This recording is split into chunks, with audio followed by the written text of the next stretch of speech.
যদি কেউ ইখলাসের নিয়তে হেদায়েতের উদ্দেশ্যে বসে আর যদি মউত হয়, আল্লাহ তাআলা শাহাদাতের মর্যাদা দান করবেন। আসলে কি ফজিলত আছে না নাই? আছে কি নাই? এই বরকতপূর্ণ মজলিসে বসার একটা আদব আছে। ইসলামের প্রথম ওহী বিশ্বনবীর উপর নাজিল হয়েছে ইকরা। জিবরিল আমিন এসে বলছে, ইয়া রাসূলুল্লাহ আপনি পড়ুন। আল্লাহ নবী বললেন, লা আদরি, আমি পারি না, পড়বো কি? আবার বলছেন ইকরা, পারে না। আবার বলছে ইকরা, তিনবার বলছে। নবী করিম সাল্লাল্লাহু আলাইহি ওয়াসাল্লাম যখন পারেন নাই, হযরত জিবরিল আমিন বুকের সাথে জড়াইলেন, এরপরে আলতোভাবে একটা চাপ দিলেন, বিশ্ব নবীকে বললেন ইকরা, আপনি পড়ুন। আল্লাহ নবী পড়লেন আর থামলেন না, মিনিমাম 5 আয়াত পড়ে শেষ করলেন। সুবহানাল্লাহ বলুন। কয় আয়াত পড়ছে? 5 আয়াত। প্রথম 3 বার পারলেন না, তার পরের বার থামলেন না, এক আয়াত পড়েন নাই, শুধু ইকরা পড়েন নাই, 5 আয়াত পড়ে থামছেন। আল্লাযী আল্লামা বিল কলম, এই 5 আয়াত পর্যন্ত পড়লেন। কিভাবে পড়ছে? এখানে আল্লাহ রাব্বুল আলামিন আমাদেরকে কি মেসেজ দিলেন? নবী করিম সাল্লাল্লাহু আলাইহি ওয়াসাল্লাম গোটা দুনিয়াতে যত ইলম আছে সব ইলম হাতে কলমের মাধ্যমে শিক্ষা হয়। শুধুমাত্র ওহীর ইলম, আসমানি ইলমটা সিনা টু সিনা বিতরণ হয়। সিনা টু সিনা। নবী করিম সাল্লাল্লাহু আলাইহি ওয়াসাল্লামের সামনে যিনি শিখাইতে আসছিলেন তিনি হচ্ছেন সমস্ত ফেরেশতাদের সরদার। কি নাম কি? হযরত জিবরাইল আলাইহিস সালাতু ওয়াস সালাম। আল্লাহর নবী তার থেকে দূরত্ব বজায় রেখেছিলেন। দূরে থাকার কারণে তিনি পড়তে পারেননি। যখন জিবরিল আলাইহিস সালাতু ওয়াস সালাম তাকে বুকে জড়ায় নিলেন, আলতোভাবে চাপ দিলেন, সঙ্গে সঙ্গে তিনি পেরে গেলেন। আল্লাহ এখানে আমাদেরকে একটা মেসেজ দিয়েছে যে দুনিয়ার যত শিক্ষা আছে সব শিক্ষা হাতে কলমে শেখো, আর যখন কোরআনের শিক্ষা, ওহীর ইলম, আসমানি শিক্ষা শিখবা, তখন যে শিখাবে তার বুকের সাথে মিশো। এজন্য যত কাছে আসবে দেখবেন যার সাথে আলেমদের সাথে মহব্বত বেশি, তার সিনাটা ইলমে নূর দ্বারা পরিপূর্ণ তত বেশি। কথা বলেন ঠিক কিনা?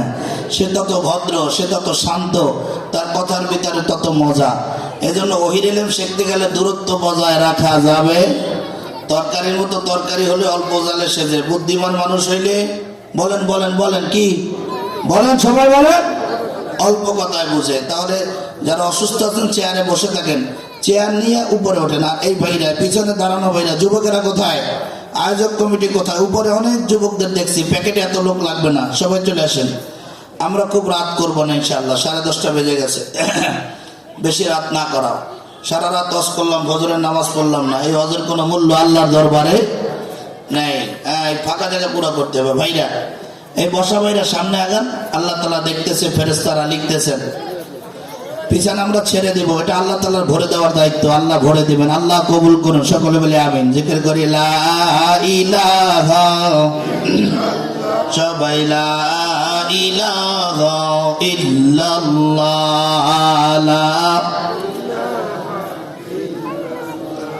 সুবহানাল্লাহ, আলহামদুলিল্লাহ, লা ইলাহা ইল্লাল্লাহ, সুবহানাল্লাহ। হইল না? হইল না? এই বাগিচার ভিতরে ফাঁকা থাকলে শয়তান বসবে, প্রকাশ্য দুশ্মন। দুশ্মনকে কোনোদিন মোমেন তার বুকের ভিতরে জায়গা দিতে পারে না। কাছাকাছি আসেন, পিছন ফাঁকা থাকুক।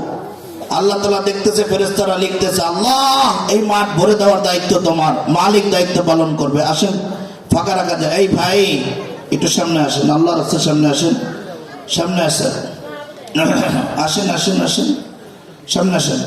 এই যে আপনারা মনে হয় আমার কথা বুঝেন নাই, আল্লাহ আমাকে ক্ষমা করে দেন। আসেন আসেন ভাইরা, কোনো ফাঁকা রাখা যাবে না। ফাঁকা ফাঁকা বলে মানুষ কাকে দেখাই? আল্লাহ যদি সন্তুষ্ট না হয়, যত কাছে আসবো তত ইলমটা নূর হয়ে যাবে। আল্লাহ কবুল করুন।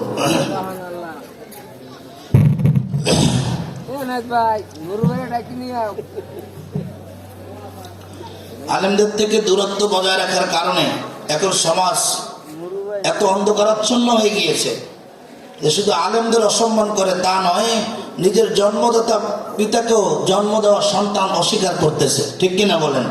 গর্ভধারিণী মাকে বাড়ির থেকে বের করে দিচ্ছে। একটাই কারণ, ওহীর ইলম থেকে আমরা দূরে সরে গেছি। এই দূরত্ব বজায় রাখা যাবে না। দূরত্ব বজায় রাখা, আল্লাহ আমাদেরকে বোঝার তৌফিক দান করুন। আলহামদুলিল্লাহ,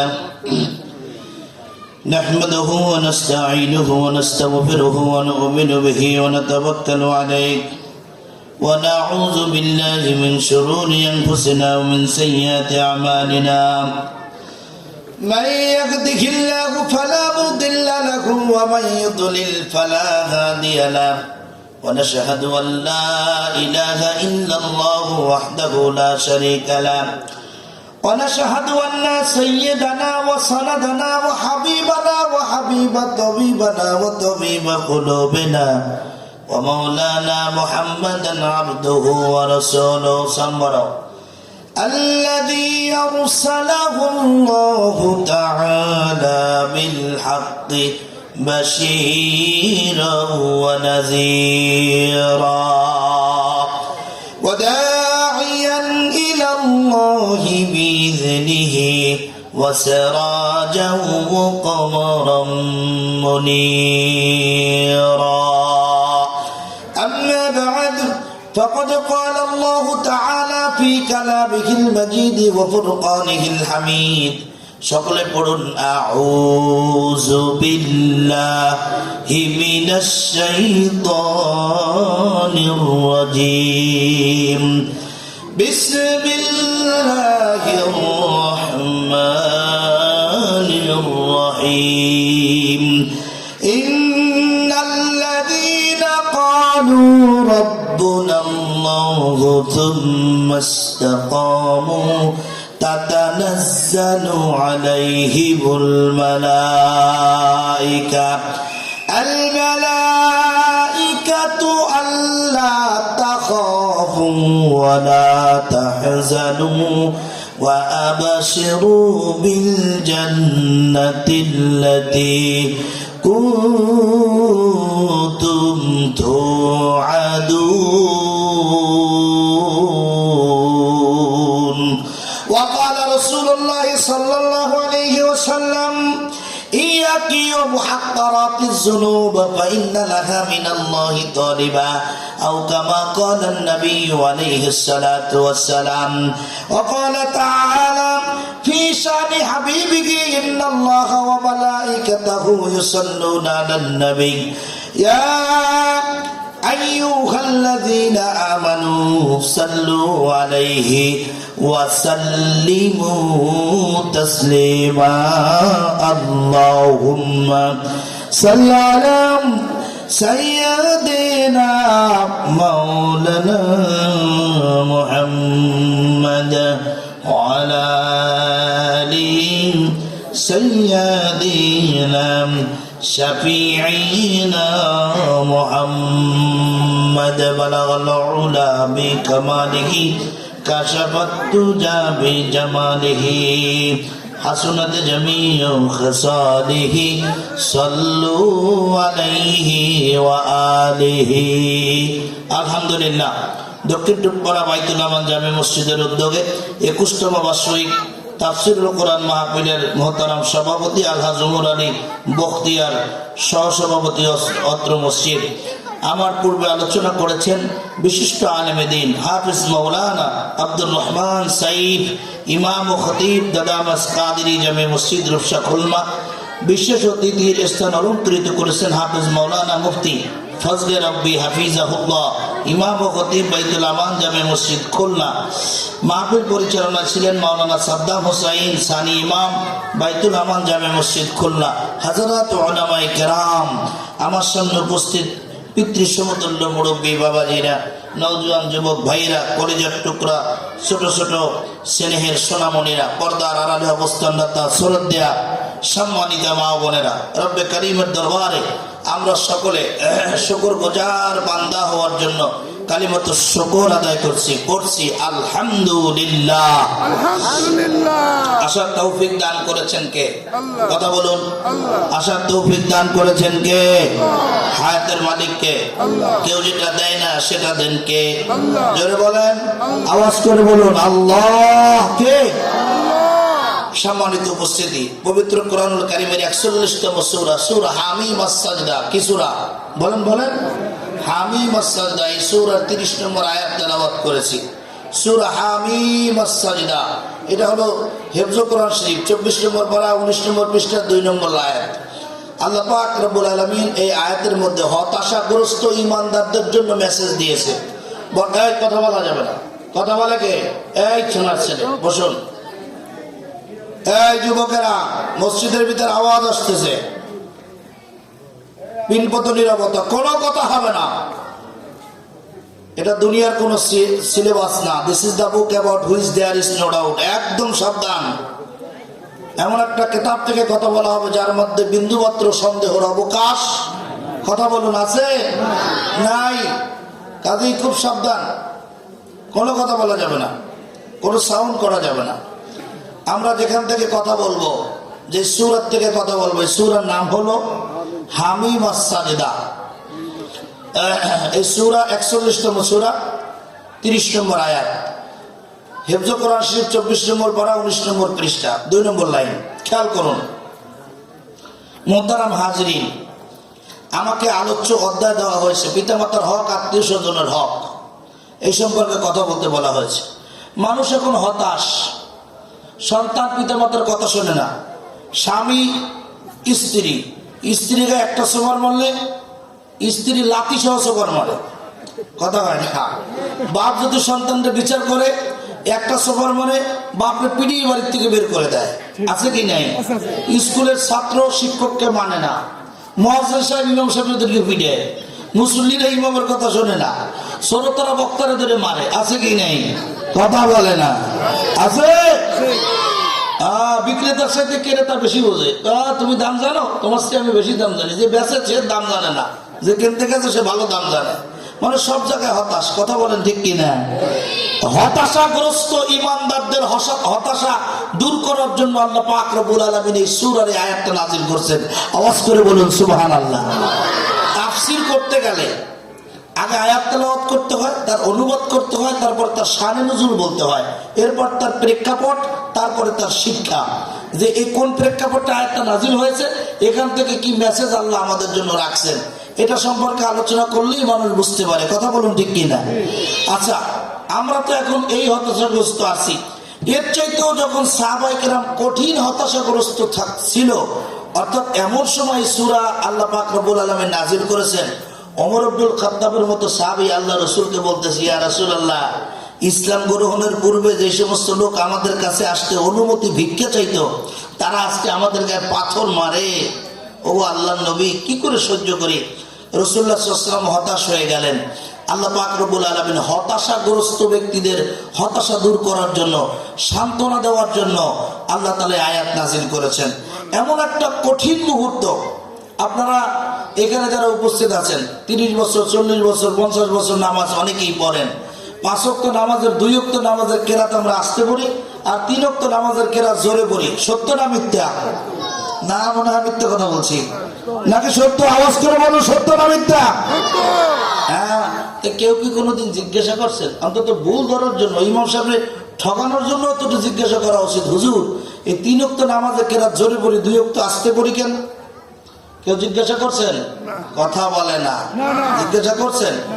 যতগুলি কারণ আছে তার ভিতরে উল্লেখযোগ্য 1 নম্বর কারণ হলো এই, তদনন্দিন সময় আরবদের নেশা করার সময় ছিল রাত্রে। রাতের অন্ধকারে তারা নেশা করত। কি করত? রাতের অন্ধকারে নেশা করত। যখন নেশা করত তখন মাতাল হইত, দুনিয়ার আর কোনো সেন্স থাকতো না। এখন ওই তাদের ধারাবাহিকতায় আবু জাহেলের বংশধর আমাদের সমাজের কিছু শিক্ষিত ইউনিভার্সিটিতে পড়ুয়া জাহেল মূর্খ ওই যে মদখোর আছে না, মদ খাওয়ার পরে এরপরে মাতাল হয়, 5 তলা 7 তলা বিল্ডিং মাথা দিয়ে ঠেলা শুরু করে, মনে করে বঙ্গোপসাগরে ফেলাই দেব। 5-7-10 ঘন্টা পর যখন হুশে আসে, দেখে জাগার বিল্ডিং জায়গায় নিজের মাথা ডোক খেয়ে গেছে। কথা বলেন ঠিক কিনা? তো ওরকম আরবের লোকেরা, ওরা তো মুশরিক ছিল, ওরা নেশাগ্রস্ত, মাতাল থাকতো। তো সন্ধ্যা ঘনিয়ে আসলে ওরা নেশা করা শুরু করতো, সারা রাত মাতলামি করতো। আর দিনের বেলা ওরা খুব চৌকান্না, সকাল হতে না হতে ওদের নেশা কেটে যেত। খুব চতুর্দিক দিয়ে সারা পৃথিবীর কানায় কানার থেকে লোকেরা ছুটতো বাইতুল্লাহর দিকে। ওখানে আসতো, মেলা বসতো, কেনা বেচা করতো, ওদের অর্থ উপার্জিত হতো, এই টাকা দিয়ে ওরা মদ পান করতো। এই জন্য দিনের বেলা এদিক ওদিক করতেন না, খুব চৌকান্না থাকতেন তারা। এই সময় যদি কেউ বাইতুল্লাহর আশেপাশে আসতো, তারা খুব খেয়াল রাখতো যে কে আসে কে যায়, কে আসে কে যায়, কি করে। তো ওই সময় যদি নবী করিম সাল্লাল্লাহু আলাইহি ওয়াসাল্লাম নামাজে দাঁড়াইতেন, কোনো সূরা জোরে পড়তেন না, আস্তে আস্তে তাকবীর দিতেন, আস্তে আস্তে মনে মনে কোরআন তেলাওয়াত করতেন, তারপর রসুল করিম সাল্লাল্লাহু আলাইহি সাল্লামের মাথার পরে, ঘেটির পরে, পিঠের উপরে বড় বড় পাথর, উট, ভেড়া, বকরি, দুম্বার, পচা নারী বুড়িগুলো তার মাথার পরে চাপায় দিত। নবী করিম সাল্লাল্লাহু আলাইহি ওয়াসাল্লাম মাথা উঠাতে পারতেন না। শেষ পর্যন্ত জিবরিল আমিন এসে তাকে সাহায্য করতেন। নাউজুবিল্লাহ বলেন। এই কঠিন মুহূর্তে আল্লাহর নবী, বিশ্ব নবী বললেন, উম্মতেরা শোনো, তোমরা এটা ধৈর্য ধরতে পারবে না, কাজেই তোমরা একটা হিকমত অবলম্বন করো। এই যেই 2 ওয়াক্তে ওরা চৌকন্না থাকে, জহুর আর আসর দিনের বেলা, এই 2 ওয়াক্তের নামাজের কেরাত তোমরা আস্তে আস্তে পড়ো, তাহলে ওরা ঠিক পাবে না কি করতেছো। আর যখন ওরা মাতলামি শুরু করবে, গাই দেও আব্দুল বাসেদ খানের মতো, কি চলবে? কথা কয় না, চলবে? মাগরিবারে সব চিকরাইয়া চিকরাইয়া আল্লাহর সাথে কথা বলো, যাতে তোমাদের দিল ঠান্ডা হয়ে যায়। আল্লাহু আকবার বলুন। এই কারণে আমাদের ইমাম সাহেবরা 3 ওয়াক্তের নামাজের কেরাত জোরে জোরে পড়ে, আর 2 ওয়াক্তের নামাজের কেরাত এখনো পর্যন্ত মনে মনে আস্তে আস্তে তেলাওয়াত করে। ওই ধারাবাহিকতা, ওই সিলসিলা চলে আসছে কিয়ামত পর্যন্ত। আল্লাহ পাক রব্বুল আলামিন নবী করিম সাল্লাল্লাহু আলাইহি সাল্লামকে ওহীর মাধ্যমে জানিয়ে দিয়েছেন, এই তরিকা উম্মত যেন দেখে শিখতে পারে।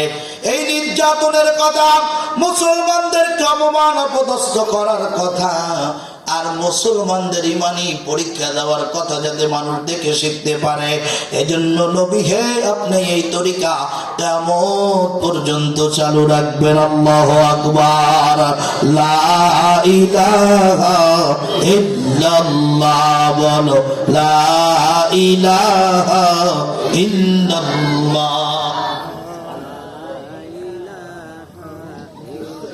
লা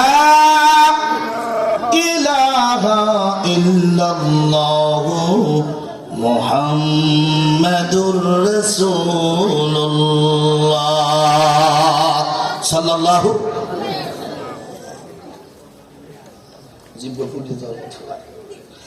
বাইরে বাবাজিরা, সূরা হামিম সাজদা আয়াত নম্বর 30 কত?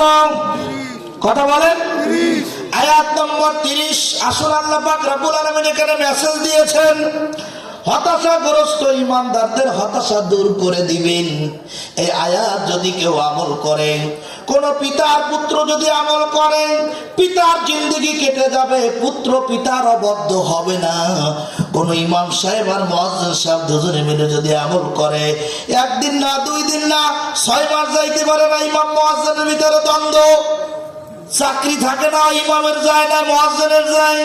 কমিটির সাথে যার সম্পর্ক ভালো তার চাকরি থাকে, আর যার সম্পর্ক ভালো না তার চাকরি থাকে না। কথা কোন ঠিক কিনা? আয়াতের আমল যদি ইমাম মুয়াজ্জিন করে, গ্যাঞ্জাম হবে না। স্বামী আর স্ত্রীর ভিতরে গ্যাঞ্জাম। আয়াতের আমল যদি কোনো ব্যক্তি করে, স্বামী আর স্ত্রীর জিন্দেগি পার হয়ে যাবে, ওকালীন সফর শেষ হয়ে যাবে, জান্নাতে চলে যাবে, কোনোদিন গ্যাঞ্জাম হবে না। আলোচনা ছোট দরকার আছে কি নাই? আছে কি নাই? হ্যাঁ, হতাশা দূর করতে হবে। আমরা বড় হতাশ। ভাই বোনের জায়গা দেয় নিজের জন্য, যেখানে ভাড়া দিয়ে বাড়ি আছে ওই জায়গাটা নিজের জন্য সিলেক্ট করে, আর বোনের জন্য ডেরে নদীর পারে ওই বিলের ভিতরে দারওয়ানা কিছু না, শুধু পাতি শিয়ালে পায়খানা করে। কথা ঠিক কিনা? বোনেরা ভাইয়ের কাছে হতাশ। কথা বলেন। হতাশা থাকবে না। সমস্ত হতাশা দূর করার জন্য আল্লাহ পাক রব্বুল আলামিন আয়াত নাযিল করেছেন। আসুন একটু অনুবাদ করি। রব্বুল আলামিন বললেন, ইন্নাল্লাযীনা ক্বালু রাব্বুনাল্লাহু সুম্মা ইসতাকামু তাতানাজ্জালু আলাইহিমুল মালাইকাতু আল্লা তাখাফু ওয়া লা তাহজানু ওয়া আবশিরু বিল জান্নাতিল্লাতী কুনতুম তুআদুন। আওয়াজ করে বলুন আল্লাহু আকবার। ইন্না শব্দের অর্থ হলো নিশ্চয়ই। ইন্না শব্দের অর্থ কি? আল্লাযিনা অর্থ হলো যাহারা। দুইটা শব্দ একত্রিত করলে অর্থ হবে নিশ্চয়ই যাহারা। ইন্নাল্লাযিনা নিশ্চয়ই যাহারা কলু জামা মুজাক্কার গায়েবের সিগা, ইসবাত হলে মাজি মারুফ। আরবি গ্রামারে তাকে মাজি বলা হয়, ইংরেজি গ্রামারে তাকে বলে পাস্ট ইন্ডিপেন্ডেন্ট টেন্স। ইংরেজিতে তাকে পাস্ট ইন্ডিপেন্ডেন্ট টেন্স বলে, বাংলায় তাকে বলে অতীতকালীন ক্রিয়া। তার মানে অর্থ হলো অতীতে নিশ্চয়ই যাহারা অতীতে বলিয়াছিল রব্বুনা আল্লাহ,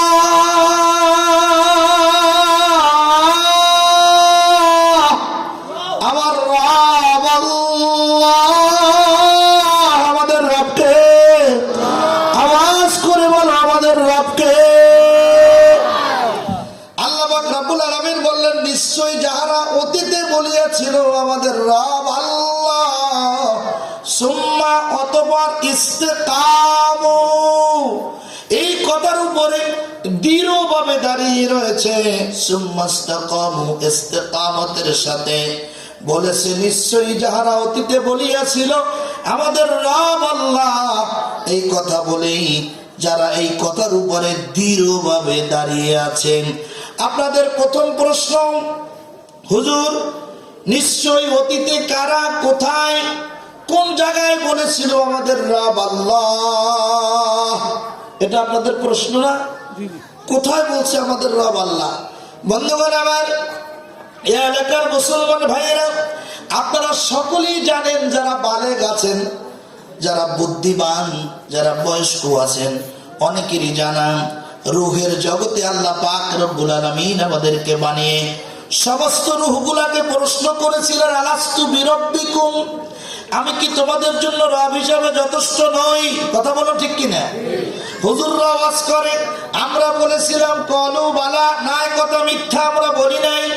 হাদিসের ভিতরে এসেছে সাইয়েদনা জাবের রাদিয়াল্লাহু তাআলা আনহু থেকে হাদিস, আল্লাহ রাসূলের জলিল কদর সাহাবী জাবের রাদিয়াল্লাহু তাআলা আনহু বললেন, শোনো, বিশ্ব নবী বলেছেন উম্মতেরা আল্লাহ পাক রব্বুল আলামিন সমস্ত রূহগুলোকে বানিয়ে একত্রিত করে একটা প্রশ্ন করলেন, কেউ কোনো জবাব দিল না।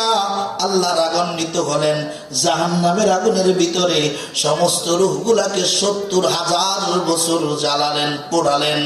৭০,০০০ বছর পরে আগুন নিভিয়ে দিলেন।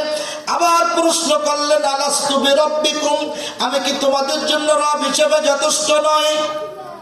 সব রূহগুলি লাজবাব হয়ে গেল, কেউ কোনো জবাব দিল না। আল্লাহ পাক রব্বুল আলামিন রাগান্বিত হয়ে আবার আগুনের ভিতরে নিক্ষেপ করলেন। তিনবার পোড়ানোর পরে যখন রব্বুল আলামিন আগুন বন্ধ করে প্রশ্ন করলেন, বিশ্ব নবী বললেন, তখন কেবলমাত্র যখন আল্লাহ প্রশ্ন করলেন আলাস্তু বিরব্বিকুম, আমি কি তোমাদের জন্য রব হিসেবে যথেষ্ট নয়? কেউ কোনো কথা বলল না। একটা মাত্র রূহ, সেই রূহটা হলো তোমাদের নবী, তোমাদের রাসূল জনাবে মুহাম্মদুর রাসূলুল্লাহ সাল্লাল্লাহু। বিশ্ব নবী বললেন, আনা মুহাম্মদ, আমি নিজে। আমি যখন জবান থেকে বললাম, আমার কণ্ঠের সাথে কণ্ঠ মিলিয়ে আদম আলাইহিস সালাম থেকে নিয়ে শুরু করে আদমের শেষ সন্তান পর্যন্ত সকলে বলেছিল কলু বালা, অবশ্যই আপনি আমাদের রব হিসাবে যথেষ্ট। আল্লাহু আকবার বলুন। আল্লাহ বলছে, ঠিক আছে, তোমরা যেহেতু আমাকে রব হিসাবে মানো, পৃথিবীতে জমিনের উপরে আসমানের নিচে আমি লক্ষ লক্ষ বেলুন বানিয়ে রেখেছি। কি বানাইছে বলেন? কথা বলেন। একটা বেলুনের নাম হলো মিল্কওয়ে, না বানিয়েছে গ্যালাক্সি। কিন্তু আমরা তো এই কথাটা সহজে বুঝতে চাই না, এই জন্য বেলুনের উদাহরণ দিলাম। রব্বুল আলামিন বললেন, জমিনের উপরে আসমানের নিচে কোটি কোটি বেলুন বানিয়ে রেখেছি, একটা বেলুনের নাম হলো মিল্কওয়ে, এটার নাম, এই গ্যালাক্সির নাম হলো মিল্কওয়ে। এটার ভিতরে তোমরা বসবাস করবে, গিয়া দেখবে নদী, নালা, খাল, বিল, অনেক কিছু সেখানে আছে, অনেক নিয়ামত সেখানে আছে। সূর্যের আলো আছে, চন্দ্রের আলো আছে, তারকা রাজি আছে, মাছ আছে, বিভিন্ন প্রকার স্বাদের ফল আছে, খাবারের অভাব নাই, যা কিছু আছে এগুলি দেখবে। আমি আল্লাহর হুকুম ছাড়া চলে না, ওই জায়গায় চলে যাবা, সেখানে গিয়া তোমরা আমি আল্লাহর গোলামি করবে, তোমরা যে আমি আমার আল্লাহকে রব হিসেবে মানো এটা প্রমাণ করে দেখাতে হবে। যদি তোমরা পারো তাহলে শুনে রাখো, শুধুই তোমরা সফল হবে না দুনিয়াতে, ওই জিন্দেগিতে সফল হবে না, শুধু আখিরাতেও তোমরা সফল হবে। প্রত্যেক ঘাটিতে প্রথম ঘাটি হলো আল্লাহ পাক রব্বুল আলামিন বললেন তাতানাজ্জালু আলাইহিমুল মালাইকা। তোমাদের যখন ওই দুনিয়ার জিন্দেগির সফর শেষ হয়ে যাবে তখন আমি রব্বুল আলামিন তোমাকে আমার জান্নাতে ঢুকানোর জন্য, তুমি যদি ওখানে বসে রবকে রব হিসাবে মানতে পারো, আমি আল্লাহ তোমাকে জান্নাত নামক বালাখানা হাদিয়া দান করব। এই জান্নাতে ঢোকার জন্য তোমাকে রিসিভ করবে। দুনিয়ার হায় সফর শেষ করতে হবে, যার নাম হলো মৃত্যু। মৃত্যুবরণ করার পূর্বেই তোমাকে রিসিভ করার জন্য আসমান থেকে 70,000 ফেরেশতা তোমার কাছে চলে যাবে। কত হাজার? জোরে কান, কত হাজার? তারা 3টা দলে বিভক্ত হবে। কয়টা দলে? জোরে বলেন, কয়টা দল? 3টা দলে বিভক্ত হবে। দুনিয়ার মানুষেরা যখন কোন নেতা আসে, নেতাকে স্বাগত জানানোর জন্য মানুষগুলি 2 দলে বিভক্ত হয়। এক দল বলে অমুক নেতার চরিত্র, আর এক দল বলে ফুলের মতো পবিত্র। কথা বলেন, বলে কি বলে না? রব্বুল আলামিন বললেন তোমাকে ইস্তেকবাল করার জন্য, স্বাগত করার জানানোর জন্য 3 শ্রেণী আল্লাহ রাব্বুল আলামিন ফেরেশতা পাঠাবেন। তারা 3 শ্রেণীতে বিভক্ত হবে। 3 দলে বিভক্ত হয়ে এক দল বলবে আল্লাহ তাখাফু, এই রিসার্চ করে আল্লাহর গোলাম তোমার কোনো ভয় নাই। সঙ্গে সঙ্গে আরেক দল ফেরেশতা বলবে ওয়ালা তাহজানু, তোমার কোনো চিন্তা নাই। দুনিয়াতে খেলার সাথী ছিল, বন্ধু বান্ধব ছিল, ব্যবসায়িক পার্টনার ছিল, কথা বলার লোক ছিল, জীবন সঙ্গিনী ছিল। এখন তোমার কেউ নাই, নতুন একটা সফর হচ্ছে, তুমি ভয় পেও না, আমরা আছি। ওয়ালা তাহজানু, এ কথা বলে থামা মাত্রই আরেক দল ফেরেশতা জান্নাতের ফটো হাতে নিয়া তার চোখের সামনে ধরে বলবে ওয়া আবাশিরু বিল জান্নাতিল্লাতী কুনতুম তুআদুন।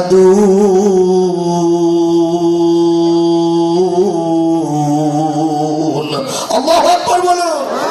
ওই জান্নাতের সুসংবাদ গ্রহণ করো, যার প্রতিশ্রুতি তোমাকে বারবার দেওয়া হয়েছিল।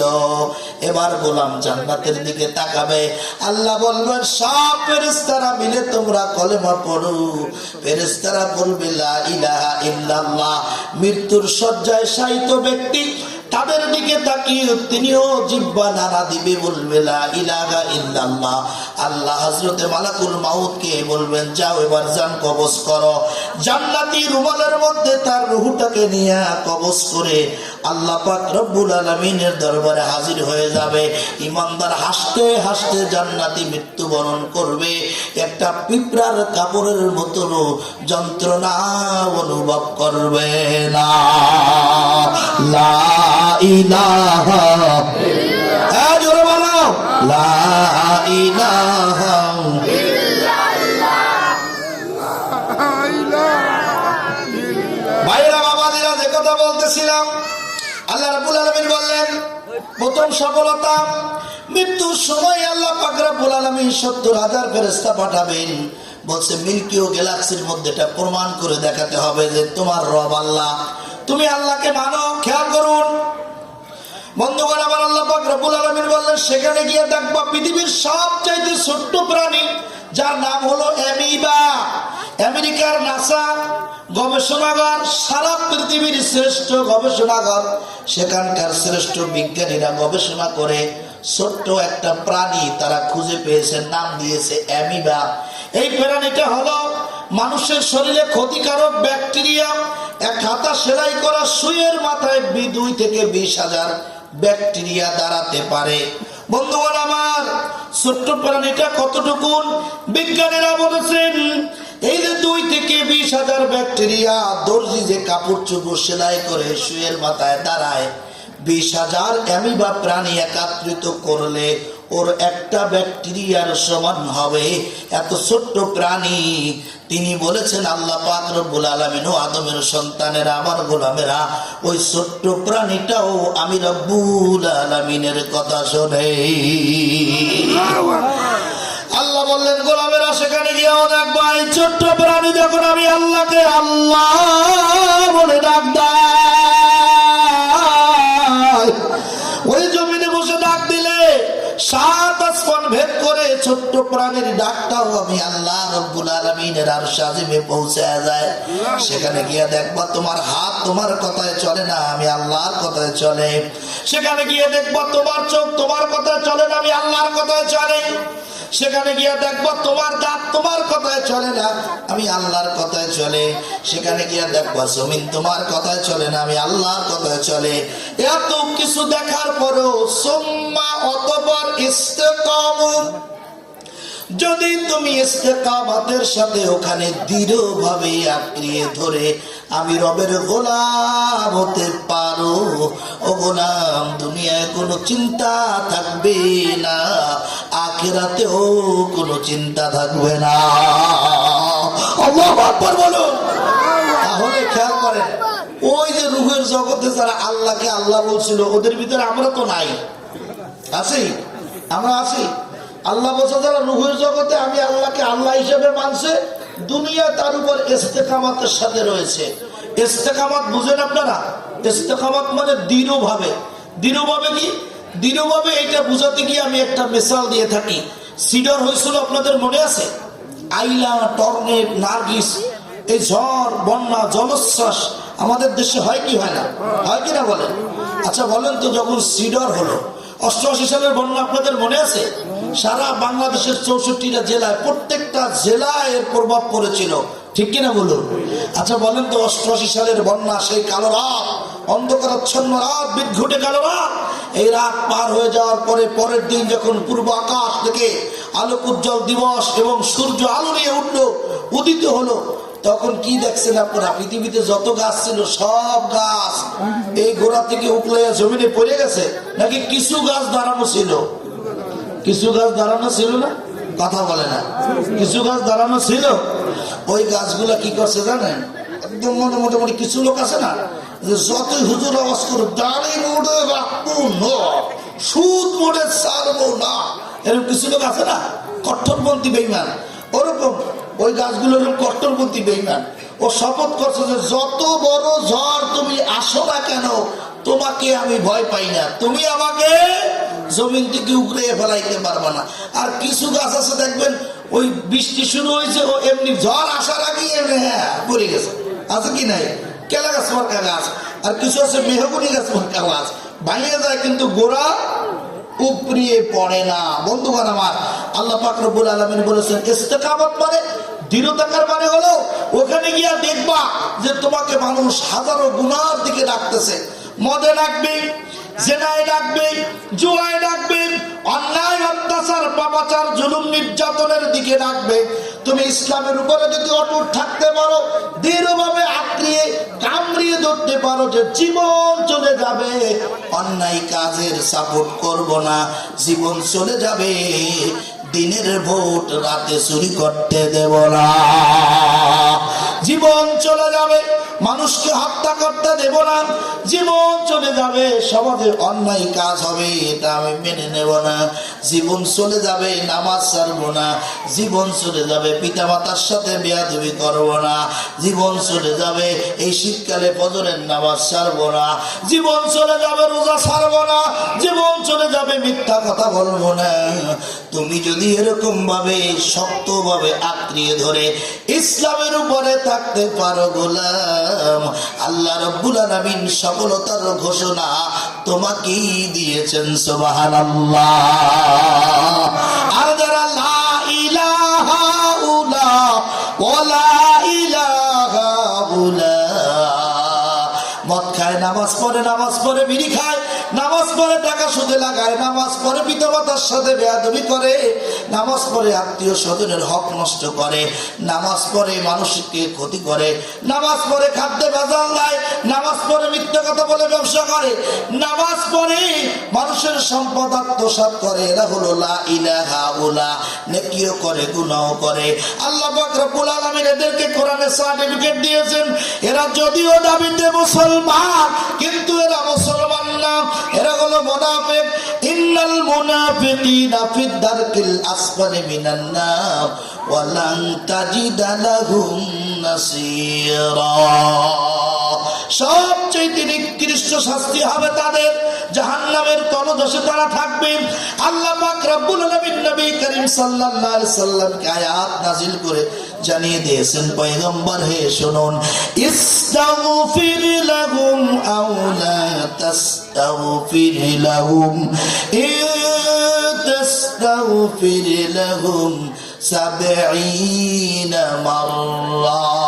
এমন মুনাফিকদের ব্যাপারে ও রাসূল আপনি আমার কাছে দোয়া করবেন না, একবার না দুইবার না, আপনি যদি এই সমস্ত মুনাফিকদের ব্যাপারে 70 বার পর্যন্ত দোয়া করেন, পয়গম্বর হে আমি আল্লাহ প্রতিশ্রুতি দিলাম উম্মত তো দূরের কথা, আমি আপনার নবীর দোয়াও কবুল করব না।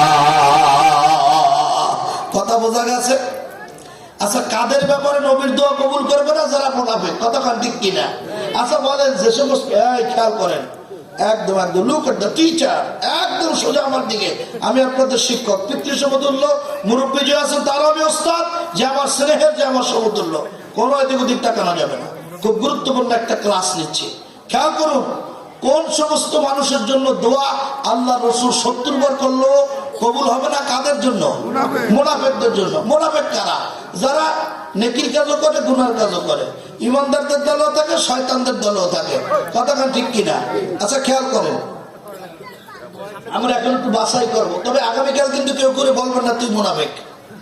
খেয়াল করেন, আমি একটু বিশ্লেষণ করি, আপনারা সার্টিফিকেট দেন। এক লোক নামাজ পড়ে আবার মদ পানও করে, এই লোকটা কি? বলেন বলেন। এক লোক নামাজও পড়ে আবার বোনের সম্পদ আত্মসাৎ করেছে, কি হবে? কথা হয় না? এক লোক নামাজও পড়ে আবার জুয়া খেলে, অনেকে বলে অনেকে বলে না, গায়ে পড়ে নাকি? নামাজও পড়ে বিড়িও খায়, নামাজও পড়ে পশ্চিমা বিশ্বের লাল কুত্তাদেরকে খুশি করার জন্য দলীয় আছে। কথা হয় না? হ্যাঁ, নামাজও পড়ে টাকা সুদে লাগায়। আচ্ছা, তুমি মুসলমান নামাজ পড়ে, খেয়াল করেন, এটা লজিক, খেয়াল করেন। এই এখন রাজনীতি, এই সামনে নির্বাচন আসছে না, আপনাদের এখানে বিএনপির অফিস আছে কি নাই? আছে না? যদি বলেন নৌকা নৌকা নৌকা নৌকা, এই স্লোগান দিতে দিতে যাই ধানের শীষের অফিসে যদি বলেন, ভাই আমার গলাটা শুকিয়ে গেছে, তাড়াতাড়ি এক কাপ চা দাও, দেবে? কি দেবে? মুকুট দেবে, ঠিকই না? আবার যদি ধানের শীষ, এটা করতে করতে বাংলাদেশের বর্ডার পাড়ি দিয়া, ইন্ডিয়ান বর্ডার পাড়ি দিয়া দিল্লিতে গিয়ে আম্মা জানের কাছে যাইয়ে বলেন, আম্মা জান ধানের শীষের মিছিল করতে করতে গলা শুকায় গেছে, এক কাপ চা দাও, দেবে? তবে লোকে বুঝে বানাই দিয়েছি, কই বাড়ি কর। কতক্ষণ ঠিক কিনে দিল না কেন? দিল না কেন? স্লোগানের সাথে, মার্কার সাথে, অফিসের সাথে মিল নাই। কথা বলুন ঠিক কিনা? এলাকার মুসলমান ইমানদার আল্লাহর গোলাম, তুমি তো মুসলমান, তুমি দাবি করেছো মুসলমান, তাহলে তোমার সিরাত সুরাত হবে মুসলমানদের নেতা যারা আছেন। যেই ব্যক্তি মুসলমানদের নেতা, তিনি হলেন বিশ্ব নবী মুহাম্মদুর রাসূলুল্লাহ সাল্লাল্লাহু আলাইহি সাল্লাম। কথা বলুন ঠিক কিনা? তুমি যদি মুসলমান দাবি করো, তাহলে তোমার নেতার সুরাত সিরাতের সাথে তোমার সুরাত সিরাত মিলাতে হবে। কথা কান ঠিক কিনা? আল্লাহর নবী কি দাড়ি ছিল না চাচা ছিল? তুমি নামাজ পড়লে রসুলের তরিকায় আল্লাহকে রাজি খুশি করার জন্য, আমি তোমার কাছে জানতে চাই, বয়স 50 হয়ে গেছে, দাড়ি কামাও কার জন্য? কথা কয় না? কথা কয় না? তুমি দান করো, মসজিদ বানাও আল্লাহকে রাজি খুশি করার জন্য। তোমার ছেলের গায়ে আর্জেন্টিনা ব্রাজিলের প্লেয়ার, যেই দেশে আজান দেওয়া নিষিদ্ধ, এই 10 নম্বর জার্সি বিশ্বকাপ ফুটবলের প্লেয়ার, তোমরা যারা আর্জেন্টিনার সাপোর্টার আছো না, তোমাদের মেসি আছে না, মেসি আমাদের বরিশালের ভাষা এটা বিলই, এটা কি? এই নেতার আদর্শ কত সুন্দর, খেয়াল করো। সে বিবাহ করে নাই, তার বাচ্চা 2টা কয়টা।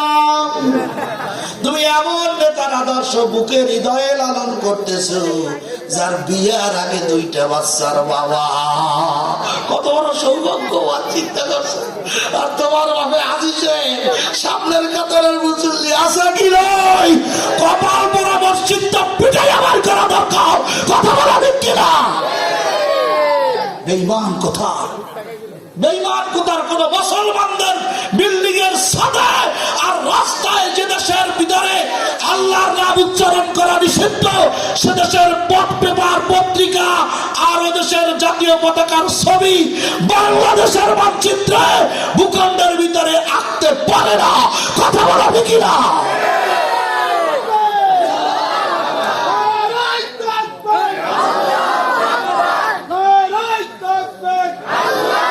মুসলমান দাবি করো, তুমি মুসলমান দাবি করো, তোমার জন্মে যেটা জন্মিছে ওটা আর্জেন্টিনার সাপোর্টার, ওটা পশ্চিমা বিশ্বের লাল কুত্তা, ওর দিকে তাকাইলেই তোমার গুনাহ হইতে থাকবে। কথা কোন ঠিক কিনা? তুমি মুসলমান তো তখন যখন তোমার আদর্শ রাসূলের আদর্শ হয়ে যাবে, মুখের ভিতরে বিশ্ব নবীর দাড়ি চলে আসবে, গায়ের ভিতরে বিশ্ব নবীর সুন্নাত হবে। কথা বলেন ঠিক কিনা? তোমার খানা হবে রসুলের তরিকায়, তোমার ঘুম হবে রসুলের তরিকায়, তোমার বিবাহ হবে রসুলের তরিকায়, তোমার সন্তানের পোশাক হবে রসুলের তরিকায়। এটা যদি হয় তাহলে তুমি মুসলমান। এর বাইরে যদি হয় তুমি মুসলমান দাবি করো, দাবিতে মুসলমান, কিন্তু আসলে তুমি মুনাফিক।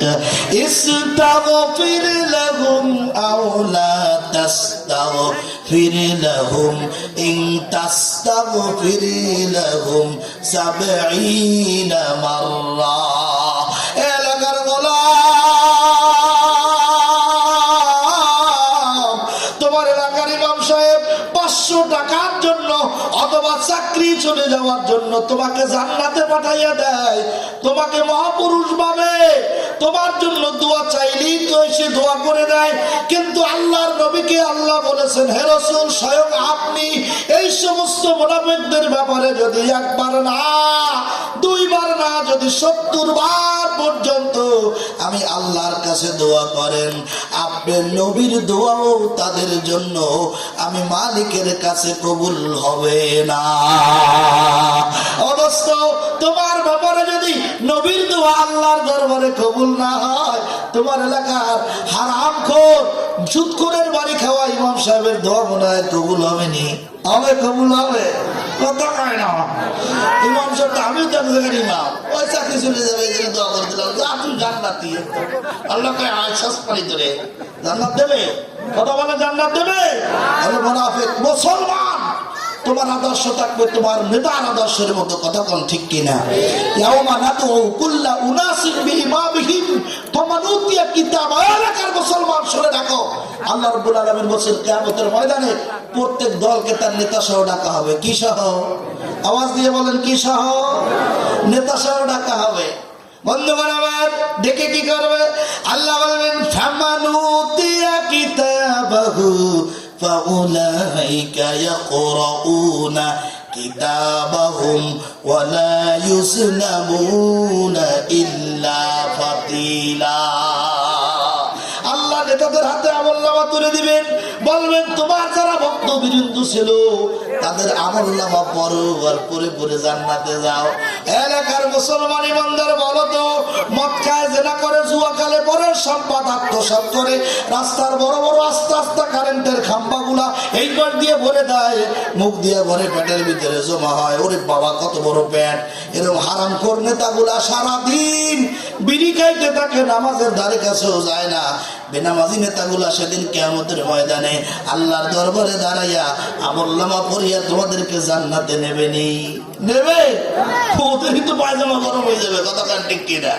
এজন্য আল্লাহ বলছে দুনিয়াতে এমন নেতার পিছনে ঘোরো যেই নেতা তোমাকে সবসময় আল্লাহর কথা স্মরণ করাইয়া দেয়, কথা কান ঠিক কিনা? বন্ধুগণ আমার, এজন্য আমার নেতা তোমার নেতা, জোরে বলেন আমার নেতা তোমার নেতা, আরো জোরে আমার নেতা তোমার নেতা। মুসলমান ভাইরা রে আমার, তাহলে আজকের থেকে অন্য অন্য যাদের পিছনে দৌড়াইছি ইস্তেগফার বললাম, কান্দল্লাম, আল্লাহ বেনামাজি নেতার পিছনে ছুটবো না। ও দোস্ত, আওয়ামী লীগ করা দোষ না, বিএনপি করা দোষ না। আওয়ামী লীগ একটা দলের নাম, বিএনপি একটা দলের নাম, জামাত ইসলাম একটা দলের নাম, হেফাজতে ইসলাম একটা দলের নাম। বন্ধু, হেফাজতে ইসলাম করিয়াও যদি আল্লাহর নাফরমানি করো তুমি জাহান্নামে চলিয়া যাবা। জামাত ইসলাম করিয়াও যদি তুমি আল্লাহর নাফরমানি করো জাহান্নামে যাবা। বিএনপি করিয়াও যদি তুমি আল্লাহর গোলাম হও আল্লাহ তোমাকে জান্নাত দেবে, কথা কোন ঠিক কিনা? এজন্য বন্ধুগণ আমার, দলের দোষ না, দোষ হলো তার আদবের, আখলাকের, তার কর্মের, কথা কোন ঠিক কিনা? বন্ধুগণ আমার, কাজী বহুত লোক দেখেছি, বহুত লোকের পিছনে ছুটেছি, দুনিয়া দেখায়, শুধু দুনিয়ার লোক দেয়, কেবলমাত্র আখিরাতের দিকে ডেকেছেন মুহাম্মদুর রাসূলুল্লাহ সাল্লাল্লাহু আলাইহি সাল্লাম, আমাদের আদর্শের নেতা। কথা বলে, শুধু কথা বলে। পিতা হিসাবে তিনি শ্রেষ্ঠ, রাষ্ট্রনায়ক হিসাবে তিনি শ্রেষ্ঠ, স্বামী হিসাবে তিনি শ্রেষ্ঠ, প্রতিবেশীর কাছে তিনি শ্রেষ্ঠ, পুরুষ হিসাবে তিনি শ্রেষ্ঠ। কোন ধরনের আদর্শ তোমার দরকার? বিশ্ব নবীর জীবনী ধরে টান দাও, যেখানেই তোমার ত্রুটি আছে আল্লাহ রসুলের জীবনী খোঁজো, বের করো, রসুলের আদর্শের সাথে তোমার জীবনটাকে মিশায় দাও, দেখবা তোমার জিন্দেগি সফল হয়ে গিয়েছে। কথাটা ঠিক কিনা? যদি তুমি এটা করতে পারো, তোমার চরিত্র যদি আল্লাহ রসুলের আদর্শের সাথে, বিশ্ব নবীর চরিত্রের সাথে যদি তুমি মিশে যায়, তাহলে তুমি একজন সফল মানুষ।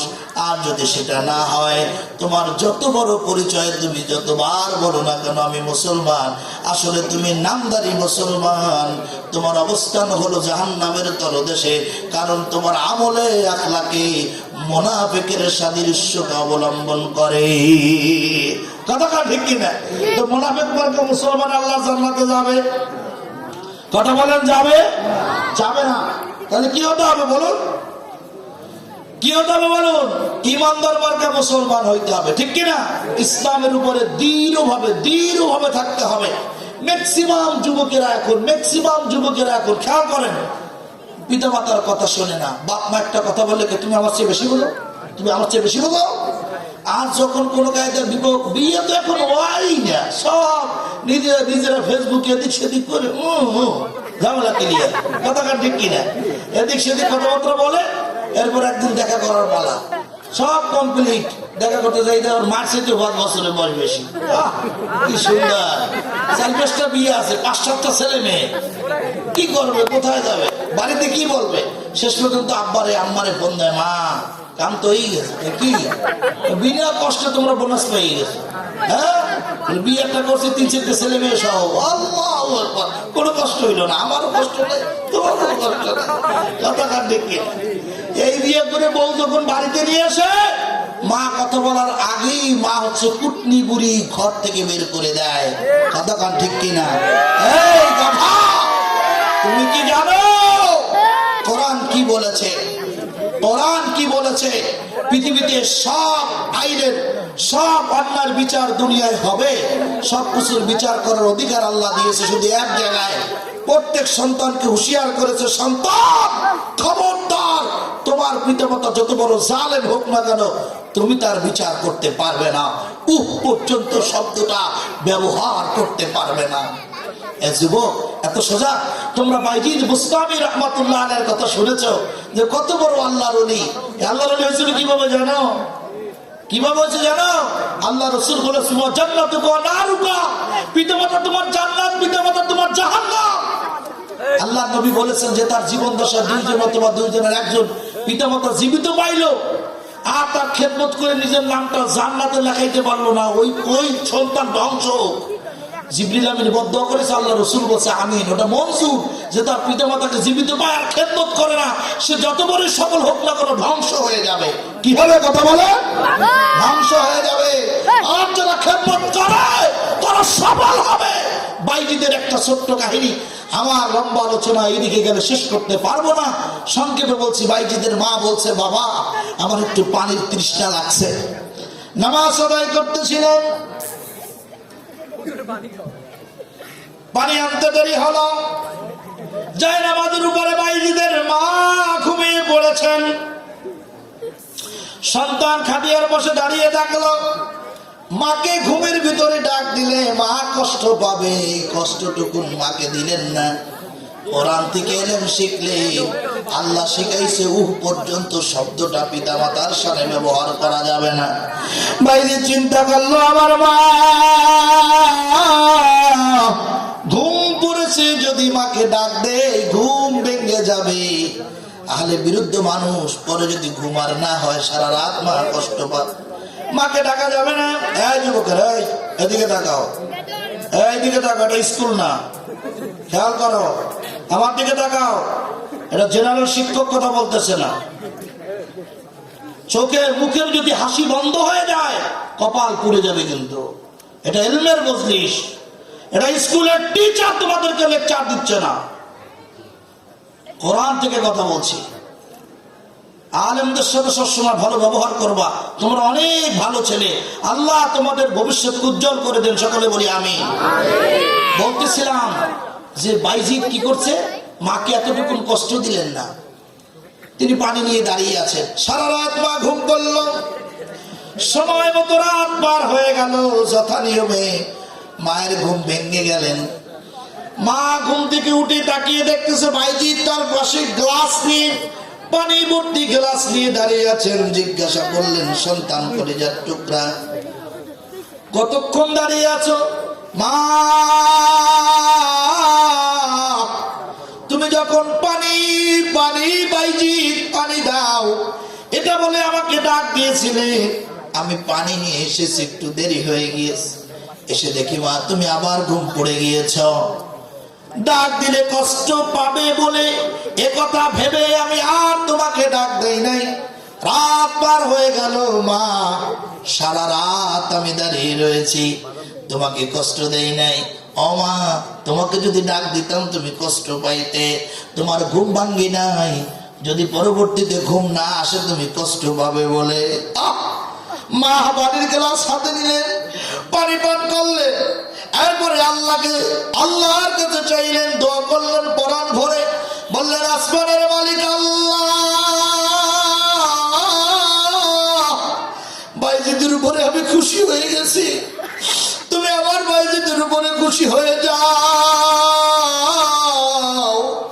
আল্লাহ তুমি আমার বাইজিদকে জগৎ বিখ্যাত ওলি বানাও।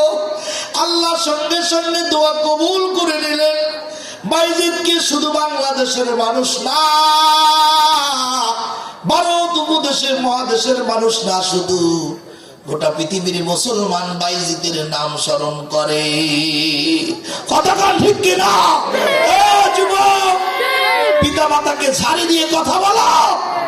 তুমি কি পারো না তোমার মায়ের সাথে সাবলীল ভাষায় কথা বলে? তোমার মায়ের খেদমত করে তুমি একজন সত্যিকারের যুবক হয়ে আল্লাহর জান্নাতের মেহমান হতে পারো না? এই যুবকেরা, তোমাদেরকে আদর্শবান হতে হবে। পিতামাতার সাথে উহ পর্যন্ত শব্দটা ব্যবহার করা যাবে?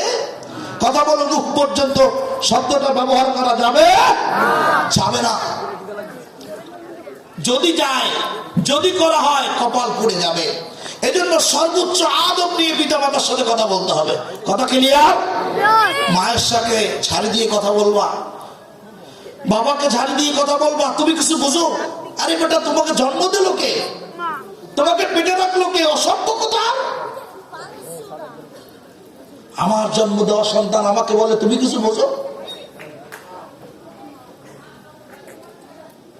আমার জন্ম দেওয়া সন্তান আমাকে বলে তুমি কিছু বোঝো? কত বড় ব্যর্থ পিতা!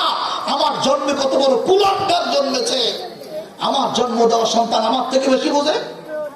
তুমি কি হয়েছো? টাকার মালিক, ক্ষমতার মালিক, সুন্দর চেহারা, তোমার গাড়ি আছে, বাড়ি আছে, বড় চাকরি আছে। শুনে রাখো, এই সব সম্পত্তি ধ্বংস করতে আল্লাহর 1 সেকেন্ড লাগে না। কথা বলা ঠিক কিনা? সর্বোচ্চ আদব নিয়ে পিতা মাতার সাথে কথা বলতে হবে। সাবধান হয়ে যাও, পিতা মাতার সাথে বেয়াদবি করে একজন টিকে নাই। কতক্ষণ ঠিক কিনা? খবরদার। আত্মীয় স্বজনের হক নষ্ট করে খুব আরামসে ঘোরাফেরা করতেছে, খুব আরামসে চলতেছে, এত সহজ না। মুহতারাম হাজিরিন,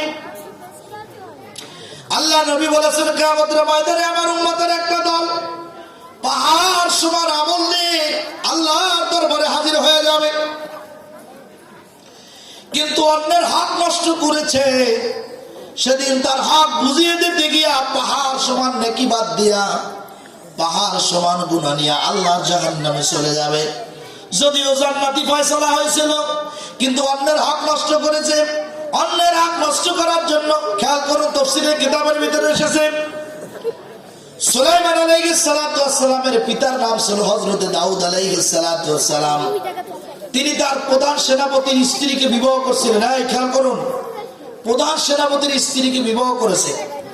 প্রধান সেনাপতি যুদ্ধের ময়দানে গিয়া শহীদ হয়েছে, কিন্তু তিনি যখন বিবাহ করছিলেন তো ওনার সুন্দরী স্ত্রীর সাথে বাসর রাতে একটা কমিটমেন্ট হয়েছিল।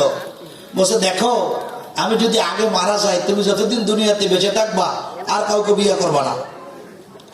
আর স্ত্রী স্বামী বলছে, শোনো আমি যদি তোমার আগে মারা যাই, তুমি যতদিন দুনিয়াতে বেঁচে থাকবা কোনদিন কারোর সাথে বিবাহ বসবা না। দাউদ আলাইহিস সালাতু ওয়াস সালামের প্রধান সেনাপতি যুদ্ধের ময়দানে শহীদ হয়ে গেছে। কিছুদিন পরে পয়গম্বর জানতে পারলেন প্রধান সেনাপতির স্ত্রী খুব সুন্দরী। খেয়াল করুন, গভীর মনোযোগ। তিনি বিবাহের প্রস্তাব পাঠালেন, ভদ্র মহিলা বিবাহে রাজি হয়ে গেছে, বিবাহ করলেন। তাফসীরের কিতাবের ভিতরে এসেছে, ইবনে কাসিরের ভিতরে এসেছে, বিবাহ সম্পন্ন হলো। কিছুদিন পরে এই ঘটনা জানতে পারছেন যে তার স্বামীর সাথে তার ওসিয়ত ছিল তুমি কাউকে বিবাহ করবে না। এই যে একটা আমানত ছিল, আমানতের খেয়ানত করে ফেলেছে।